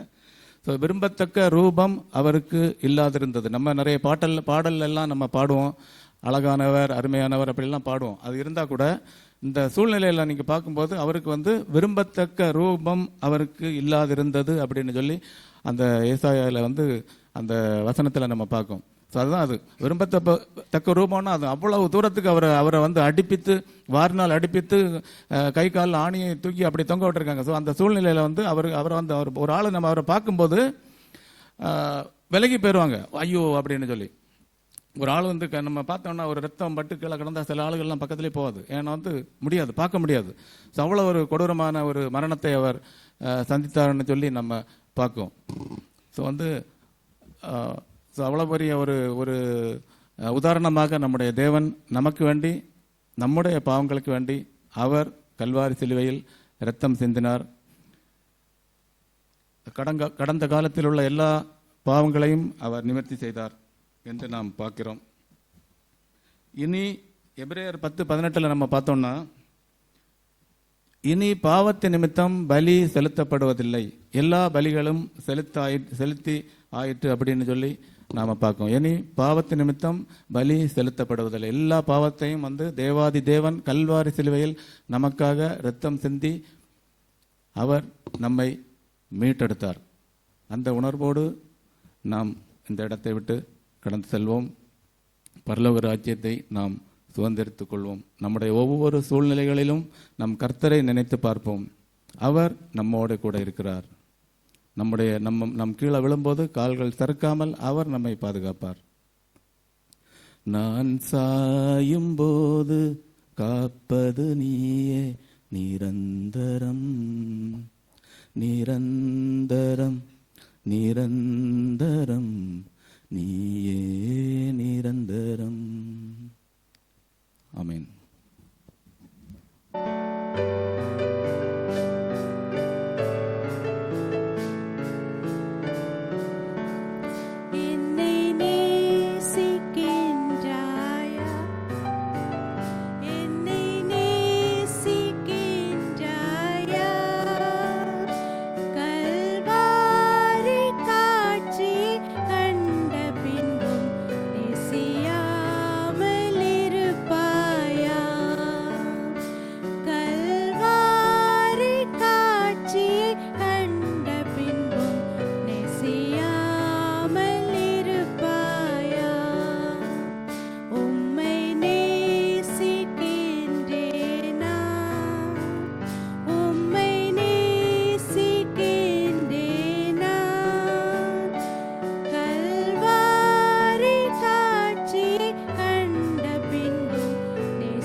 ஏழாம் வார்த்தைக்கான வேத வசனம் லூக்கா 23வது அதிகாரம் வசனம் 46 தொடங்கி 47 முடிய. இயேசு, பிதாவே, உம்முடைய கைகளில் என் ஆவியை ஒப்புவிக்கிறேன் என்று மகா சத்தமாய் கூப்பிட்டு சொன்னார். இப்படி சொல்லி ஜீவனை விட்டார். 100க்கு அதிபதி சம்பவித்ததை கண்டு மெய்யாகவே இந்த மனுஷன் நீதிபரனாயிருந்தான் என்று சொல்லி தேவனை மகிமைப்படுத்தினான். ஆமீன். எல்லாருக்கும் குட் ஃப்ரைடே வாழ்த்துக்கள். ஸ்டான்லி முன்னுக்கு ப்ரிப்பேர் பண்ணாரா, நான் முன்னுக்கு ப்ரிப்பேர் பண்ண எனக்கு தெரியும். என்னோட வசனத்தெல்லாம் அவர் சொல்லிட்டார். நான் எழுதி வச்ச வசனம்லாம் அவர் சொல்லிட்டார். நான் 5 கால்களாக எழுந்திருப்பேன். அவர் எந்த காலுக்கு எழுந்திருச்சாரோ எனக்கு தெரியாது. இருந்தாலும் ஏதோ என்னால் முடிஞ்சதை எனக்கு கொடுத்ததை நான் செய்து முடிச்சிடறேன். கர்த்தருக்கு ஸ்தோத்திரம்.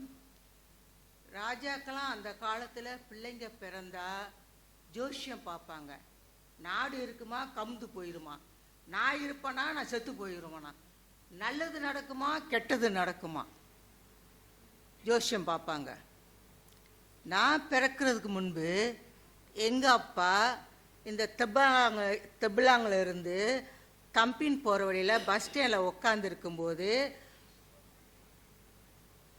காரு டாக்ஸி பிடிக்கிறதுக்காண்டி உட்காந்துருக்கும் ஒரு மலாய்க்கார் பக்கத்தில் உட்காந்துக்கிட்டு விசாரிக்கும்போது இந்த மாதிரி மனைவி கர்ப்பமாக இருக்காங்க, இடுப்பு வலிக்குது, ஹாஸ்பிட்டலுக்கு போகிற தம்பின் ஹாஸ்பிட்டலுக்கு போகிறதுக்கு டாக்ஸி வருதான்னு பார்க்குறதுக்கு உட்காந்து. எத்தனை மணிக்கு? 12:10.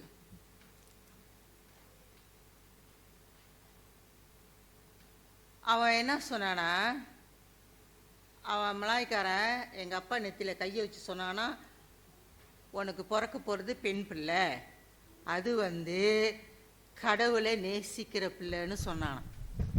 பகலையிலலாம் சொல்ல மாட்டார். நல்லா டைமண்ட் ஜூப்ளி கல்லை போட்டதையும் ரிப்பீட் பண்ணி தேஞ்சி போன ரெக்கார்டு மாதிரி பேசிக்கிட்டே இருப்பார்.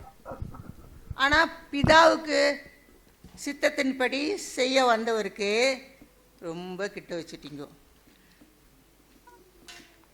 அவருக்கு தெரியுமா தெரியாது அவரோட வாழ்க்கையில் என்ன நடக்க போது, எத்தனை ஆண்டு காலம் பூமியில் இருக்கணும், எல்லாம் அவருக்கு தெரியும். ஏன்னா பிதாவின் சித்தத்தை செய்யத்தான் அவர் வந்திருக்கிறாரு.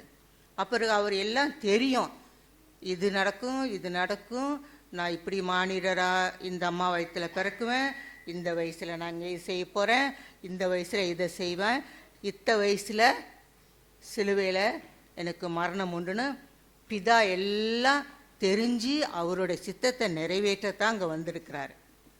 இருந்தாலும் நம்ம என்ன பார்க்குறோம்னா, அவர் அந்த சிலுவையில் மெய்யாகவே நமக்காக பாடுபட்டு பாடுகளை ஏற்றுக்கொண்டு நம்முடைய துக்கங்களை சுமந்தார். நாமும் அவர் தேவனால் அடிபட்டு வாதிக்கப்பட்டு சிறுமைப்பட்டவர் என்று எண்ணினோம். நம்முடைய மீறுதல் நிமித்தம் அவர் காயப்பட்டு, நம்முடைய அக்கிரம நிமித்தம் அவர் நொறுக்கப்பட்டு, சமாதானம் உண்டு பண்ணும் ஆக்கினை அவர் மேல் வந்தது. அவருடைய தழும்புகளால் நாம் குணமானோம். கர்த்தரோ நம்முடைய அக்கிரமத்தை அவர் மேல் விளங்க பண்ணிறார். இவரோட ஆக்கினால நமக்கு சமாதானம் உண்டு பண்ணணும்னு நம்ம பார்க்குறோம். ஒரு வீட்டில் பிள்ளைங்கள் பிறந்தால் அந்த வீட்டில் சமாதானமே இருக்காது. எப்படியா இருந்தால் அந்த பிள்ளையை கொண்டு போய் கொடுத்துட்டு இது எனக்கு வேண்டாம் தரித்திரன்னு தள்ளி போட்டுருவாங்க.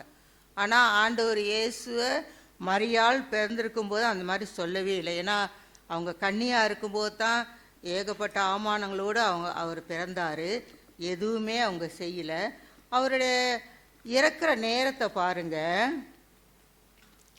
ஏறக்குறைய 6ஆம் மணி நேரம் இருக்கும். 9ஆம் மணி நேரம் வரைக்கும் பூமி இங்கு அந்தகாரம் சூழ்ந்திருந்தது. அப்படியே ஒரு அதிர்ச்சியை நம்ம பார்க்குறோம். சரியான இருட்டு, மழை வந்தால் சுனாமி மாதிரி அடிச்சுட்டு போய் இருந்தாலும் அங்கே உள்ள ஜனங்க ஏன் காத்திருந்தாங்க? என்ன நடக்குது அந்த சிலுவையில்? தொங்கிக்கிட்டு இருக்காரு, என்ன நடக்குது? உயிரை விடுவாரா அல்லது நேர ஜும்முன்னு பிதா கிட்ட போயிடுவாரா? ஜனங்க காத்திருந்தாங்களா இல்லையா? எதுக்கு அந்த இருட்லையும் மழையிலையும் அந்த காலத்துலையும் பூமி அதிரும் போதும் அங்கே நின்னாங்கன்னா என்ன நடக்குது? என்ன நடந்துச்சு? கடும் இருட்டு. அப்புறம் திரைச்சீலை 2ஆ கிழிஞ்சு போச்சு. ஒருத்தன் சொன்னான், அந்த மாதிரி ஆலயத்தில் ஜெப ஆலயத்தில் திரைச்சீலையெல்லாம் 2ஆ கிழிந்துடுச்சு, ஒரே நடுக்கமாக இருக்குது, பூமி எங்கேயும் ஒரே இருட்டாக இருக்குது அப்படின்னு சொன்னான். அந்த நேரத்தில் அவர் மகா சத்தம் போட்டு தன்னுடைய ஜீவனை விட்டார். அவர் இறக்கல, செத்து போகலை, ஜீவனை விட்டார்னு வேதம் சொல்லுது. இந்த 100க்கு அதிபதி சம்பவத்தை பார்த்து அவன் ஒரு சாட்சி சொல்கிறான், மெய்யாகவே இவன் தேவன், இவர் ஒரு நீதிபரன் என்று சொல்லி தேவனை மகிமைப்படுத்தினார். இந்த காட்சியை பார்த்தவங்களாம் இப்படியே மாறு அடிச்சுக்கிட்டு அழுதுகிட்டு போனாங்க. சில பேர் நம்ம எல்லாம் நல்லா குடிச்சு நல்லா என்ன சொல்கிறதுன்னு தெரியல. போங்க, எனக்கு வார்த்தையே வரல. ஏன்னா நாங்களாம் எஸ்டேட்டில் பார்த்துருக்குறோம். அவ்வளோ ஒரு அக்கிரமம் செய்வாங்க. அந்த மனுஷனால் அந்த மனுஷிப்பட்ட பாடுகளை வாயத்தை சொல்ல முடியாது. இயேசு பட்ட பாடுகள் வேதத்தில் இருக்குது, அவங்க பட்ட பாடுகள் என் மனசில் இருக்குது, என் கண்ணில் இருக்குது. செத்து போனவருக்கு சாமியார் பிதாசுதன் போட்டு நல்லதா சொல்லிட்டு போயிடுவார். எங்களுக்கு தான் தெரியும் அந்த மனுஷன் பண்ண அக்கிரமம் அநியாயம்லாம். ஒன்றும் சொல்லிக்க மாட்டாங்க. ஐயோ சொல்லாத, சாமியார் சபிச்சுட்டு போயிடுவார், அடக்கம் கிடைக்காது, இப்போ இருப்பட்ட மனுஷனுக்கு நல்ல வார்த்தையை சொல்ல மாட்டேன், சொல்லாதீங்கன்னு வாங்க. அப்படியே மூடி மறைச்சிடுவாங்க. அவன் ராட்சன்னு குடிச்சு சாவுறானா, தூக்கு போட்டுக்கிட்டு சாவுறானா யாருக்குமே தெரியாது. சாமியார் மலா கலந்து வருவார், பிதாசுதன் போட்டுட்டு நல்லடக்கம் பண்ணுங்கன்ட்டு அவரு போயிடுவார். அலே கொண்டு போய் எல்லாம் வருஷம் சொந்தக்காரங்கள்லாம் டேமேஜ் பிள்ளையில் இருக்காங்க. தூக்கு போட்டவன் இருக்கிறான், மருந்து குடிச்சவன் இருக்கிறான், எல்லாம் அநியாயம் பண்ணலாம், எல்லாம் வருஷம் இருப்பானுங்க. வருஷத்துக்கு ஒரு முறை சாம்பிராணி போட்டு ஜெபம் பண்ணிட்டு போயிடுவார். பாருங்க, இதெல்லாம் பார்க்கும்போது நம்ம செத்து போனால் சாட்சி சொல்றதுக்கு ஜனங்கள் இருக்கிறாங்க. நம்ம கர்த்தருக்குள்ள மரிச்சு போனால் அங்கே பாசருங்களாம் ப்ரே பண்ணிட்டு என்ன சொல்லுவாங்க, இந்த பாசர் நல்லவர், இந்த பாசர் இப்படி ஊழியம் செஞ்சார், இத்தனை வருஷம் ஊழியம் செஞ்சார், இத்தனை சபைகளை ஸ்தாபிச்சான்னு பாசர்மாருங்க ஒருத்தர் இறக்கும்போது அவரை பற்றி ஊழியக்காரரை பற்றி சாட்சி சொல்லுவாங்க. இந்த சிலுவையில் பாருங்க, இந்த 2 திருட்டு பயன்களும் கிடைச்ச கிருபை யாருக்குமே இல்லை. இவனுங்க 2 பேரும் தான் இயேசு பக்கத்துல இருந்து மறிச்சானுங்க. நமக்கெல்லாம் அப்படி கிடைக்காது. ஆனால் கிறிஸ்துவா வேதத்தை நம்பி, கர்த்தருடைய வேதத்தை நம்பி, சத்திய வேதத்தை நம்பி நம்ம ஜீவிக்கிறோம். இவனுங்களை பாரு எங்க செத்தானுங்கன்ட்டு. இயேசுக்கு வலது புறமும் இடது புறமும் செத்தாங்க, கிருபைப்பட்டவனுங்க.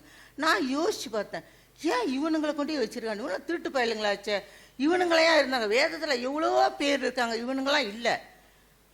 நம்மளுடைய கடைசி காலத்தில் என்ன செய்யணும்னா, அக்கம் பக்கம் உள்ளவங்களுக்கு நல்ல சாட்சியாக இருக்கணும், அக்கம் பக்கம் உள்ளவங்களோட அன்பாக இருக்கணும்.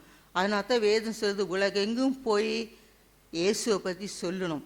சும்மா ஒரு மலாய்க்காரங்கிட்ட God bless you, God bless you, என்ன செஞ்சாலும் காட் பிளஸ் யூன்னு சொல்லணும். சாட்சியாக இருக்கணும், சாட்சியாக வாழ்வோம். எவ்வளோ வார்த்தைங்களாம் நம்ம கேட்டோம்.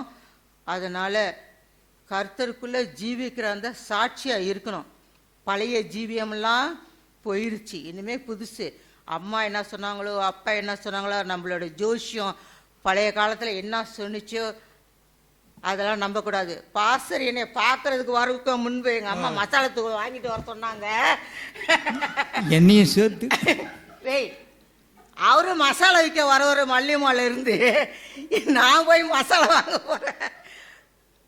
மசாலையை கொடுத்துட்டு என்ன சொன்னார்னா, உனக்கு 30 மைலுக்கு தூரத்துலேருந்து ஒரு மாப்பிள்ளை வரும். அவன் கிறிஸ்தவங்க இல்லை, அவங்க கிறிஸ்தவங்க இல்லை.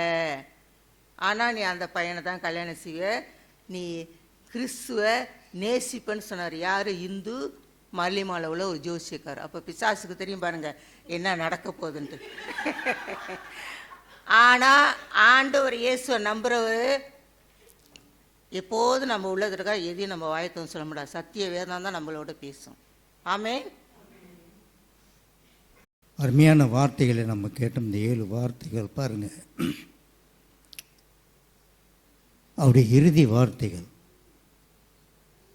இதை தான் நம்ம காலம் பூரா ஒவ்வொரு அந்த 2000 வருஷ காலமாக இதை பற்றி தான் நம் வேதாந்த இந்த வார்த்தைகள் இருக்கிறதுனால நாம் அதை பற்றி பேசுகிறோம், சிந்திக்கிறோம். ஒவ்வொரு முறை நம்ம இதை நாம் இந்த லென்ட் நாட்கள் வரும்போது புதிதான காரியங்களே கர்த்தர் வசனங்கள் அங்கே தான் இருக்குது. ஆனால் அதோடைய செய்தி நம்மளுக்கு பல வகையில் நம்மளை தொடுத்து பாருங்க. அதான் இந்த வேதத்தினுடைய சிறப்பு, இந்த வேதத்துடைய வல்லமை. ஒவ்வொரு முறையும் நமக்கு இதே வசனத்தை அடுத்த வருஷம் கேட்கும்போது வித்தியாசமாக தான் இருக்கும். ஏன்னா அந்த நேரத்தில் கர்த்தர் நமக்கு அந்த வார்த்தையை கொடுக்கிறார்.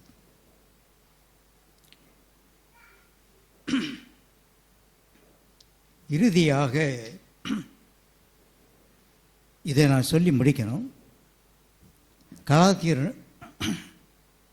கலாத்தியர் எழுதின நிருபம் 2ஆம் அதிகாரம் 20வது வசனம்.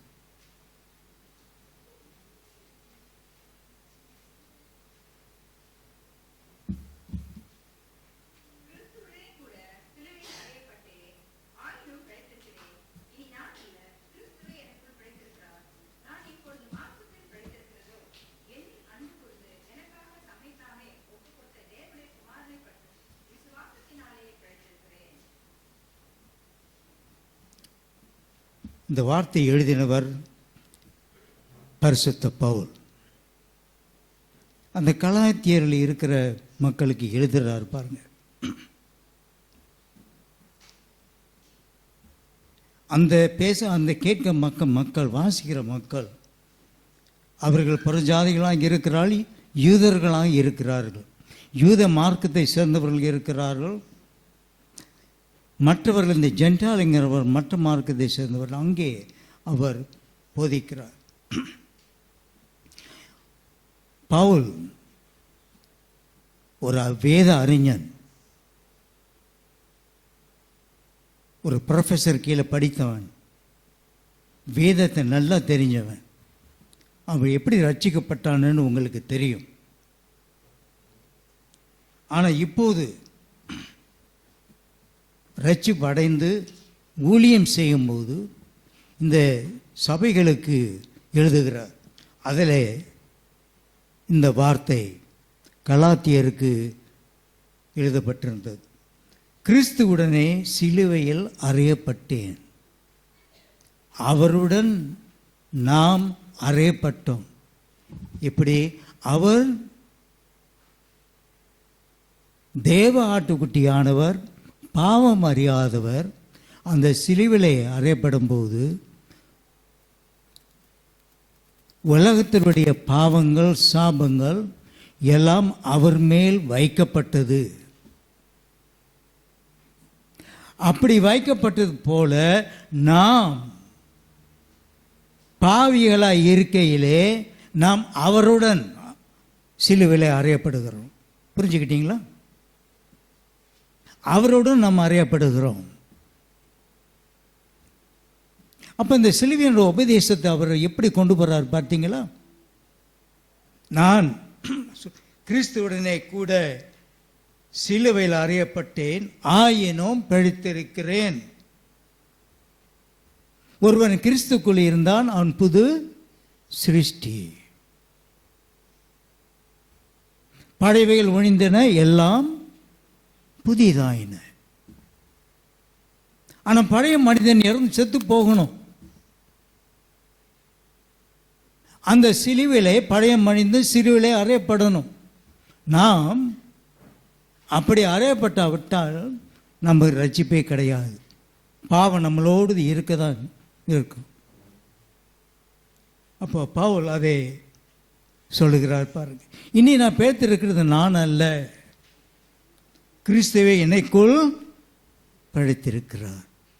பழைய மனிதன் போய்விட்டான், கர்த்தர் எனக்கு ஒரு புதிய இருதயத்தை கொடுத்திருக்கிறார். இப்போது அந்த புதிய இருதயத்தோடு நான் இப்போது படைத்திருக்கிறேன். நான் இப்போது மாம்சத்தில் படைத்திருக்கிறதோ, என்னில் அன்பு கூர்ந்து எனக்காக தம்மை தாமே ஒப்பு கொடுத்த தேவனுடைய குமாரனை பற்றும் விசுவாசத்தினாலே படைத்திருக்கிறேன். அந்த விசுவாசம் தாங்க ஆண்டவர் மேல் வைத்திருக்கிற அந்த விசுவாசத்தினால் நான் இப்போது நான் படைத்திருக்கிறேன். மாம்சத்தில் இருக்கும்போது அவரோடு நான் அறியப்படணும். அப்போதுதான் நம்ம அறியப்பட்ட பிறகுதாக புது மனிதனாக நம்ம எழும்பப்போம். இனி நான் அல்ல, பிழைத்திருக்கிறதுக்கு நான் அல்ல, கிறிஸ்துவே என்னில் பிழைத்திருக்கிறார்.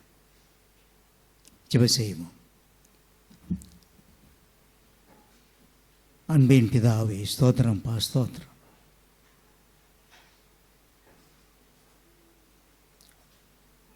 ரெண்டாயிரம் வருஷத்துக்கும் அந்த சிலுவையில் பட்ட பாடுகளே நாங்கள் அறிந்து கொண்டோம் சுவாமி. அந்த சிலுவை நீ தொங்கி கொண்டிருக்கும் போது நீ பேசின வார்த்தைகளே நாங்கள் பார்த்தோம். ஒவ்வொரு வார்த்தைக்கும் எவ்வளோ அர்த்தங்கள் அடங்கியிருக்கிறது. இப்போது நாங்கள் ஆண்டவரே விசுவாசிகளாக இருக்கிற வேலையில்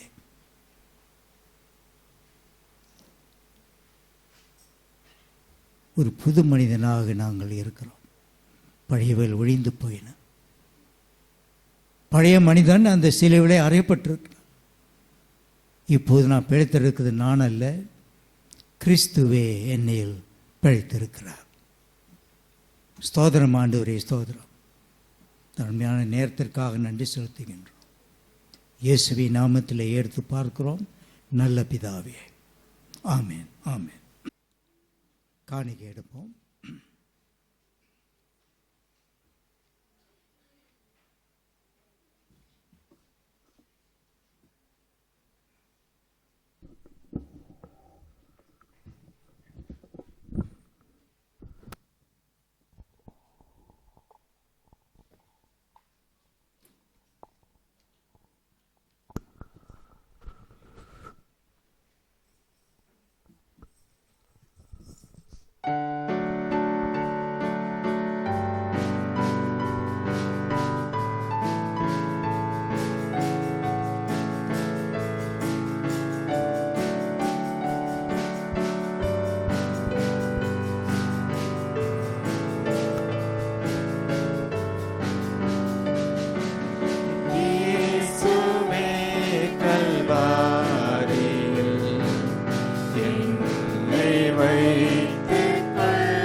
பாவம் போக்கும் இரத்தமாம் திவ்ய ஊற்றை காட்டும் மீட்பரே மீட்பரே எந்தன் மேன்மை நீரே விண்ணில் வாழும் அளவும் நன்மை செய்குவீரே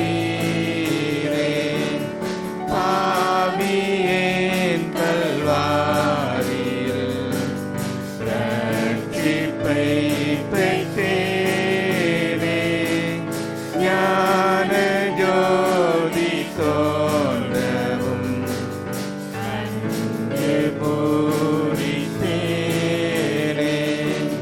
மீட்பரே மீட்பரே எங்கள் மேன்மை நீரே விண்ணில் வாழும் அளவும் நன்மை செய்குவீரே ரட்சகா கல்வாரியின் காட்சி கண்டோனாக பக்தியோடு ஜீவிக்க என்னை ஆள்வீராக மீட்பரே மீட்பரே எந்தன் மேன்மை நீரே விண்ணில் வாழும் அளவும் நன்மை செய்குவீரே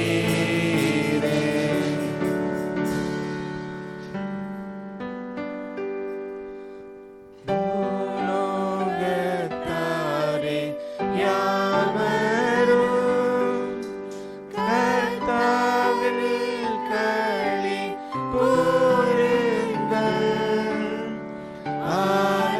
ஆனந்தத்தோடு சோசிரம் செலுத்தி பாட வாருங்கள்.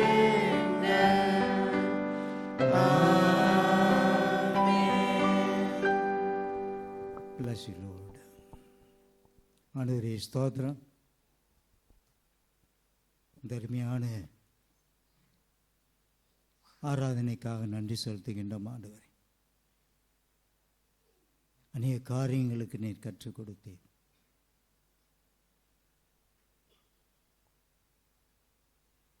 நீர் மெய்யான இந்த தெய்வகுமாரன் எங்களுக்காக வந்த தேவன், இந்த மனு குலத்தையே காப்பாற்ற வந்த தேவன்.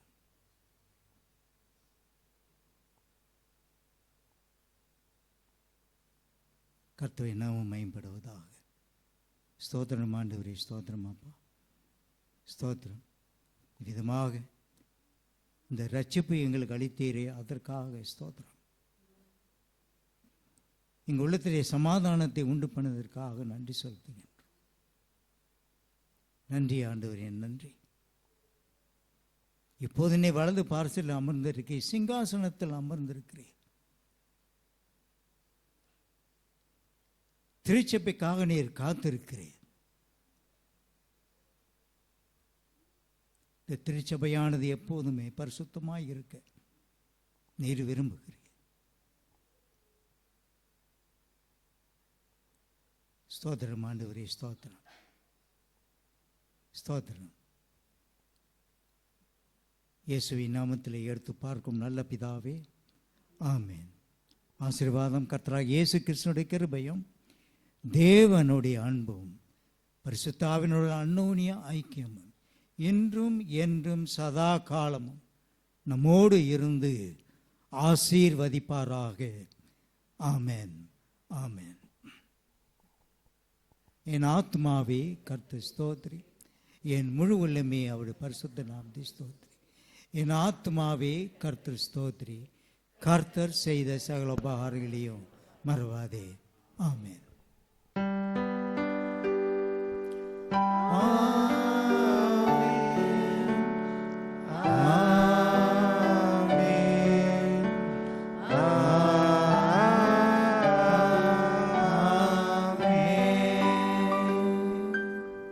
கர்த்தர் தமிழில் ஆஸ்வதிப்பார். Bless you all.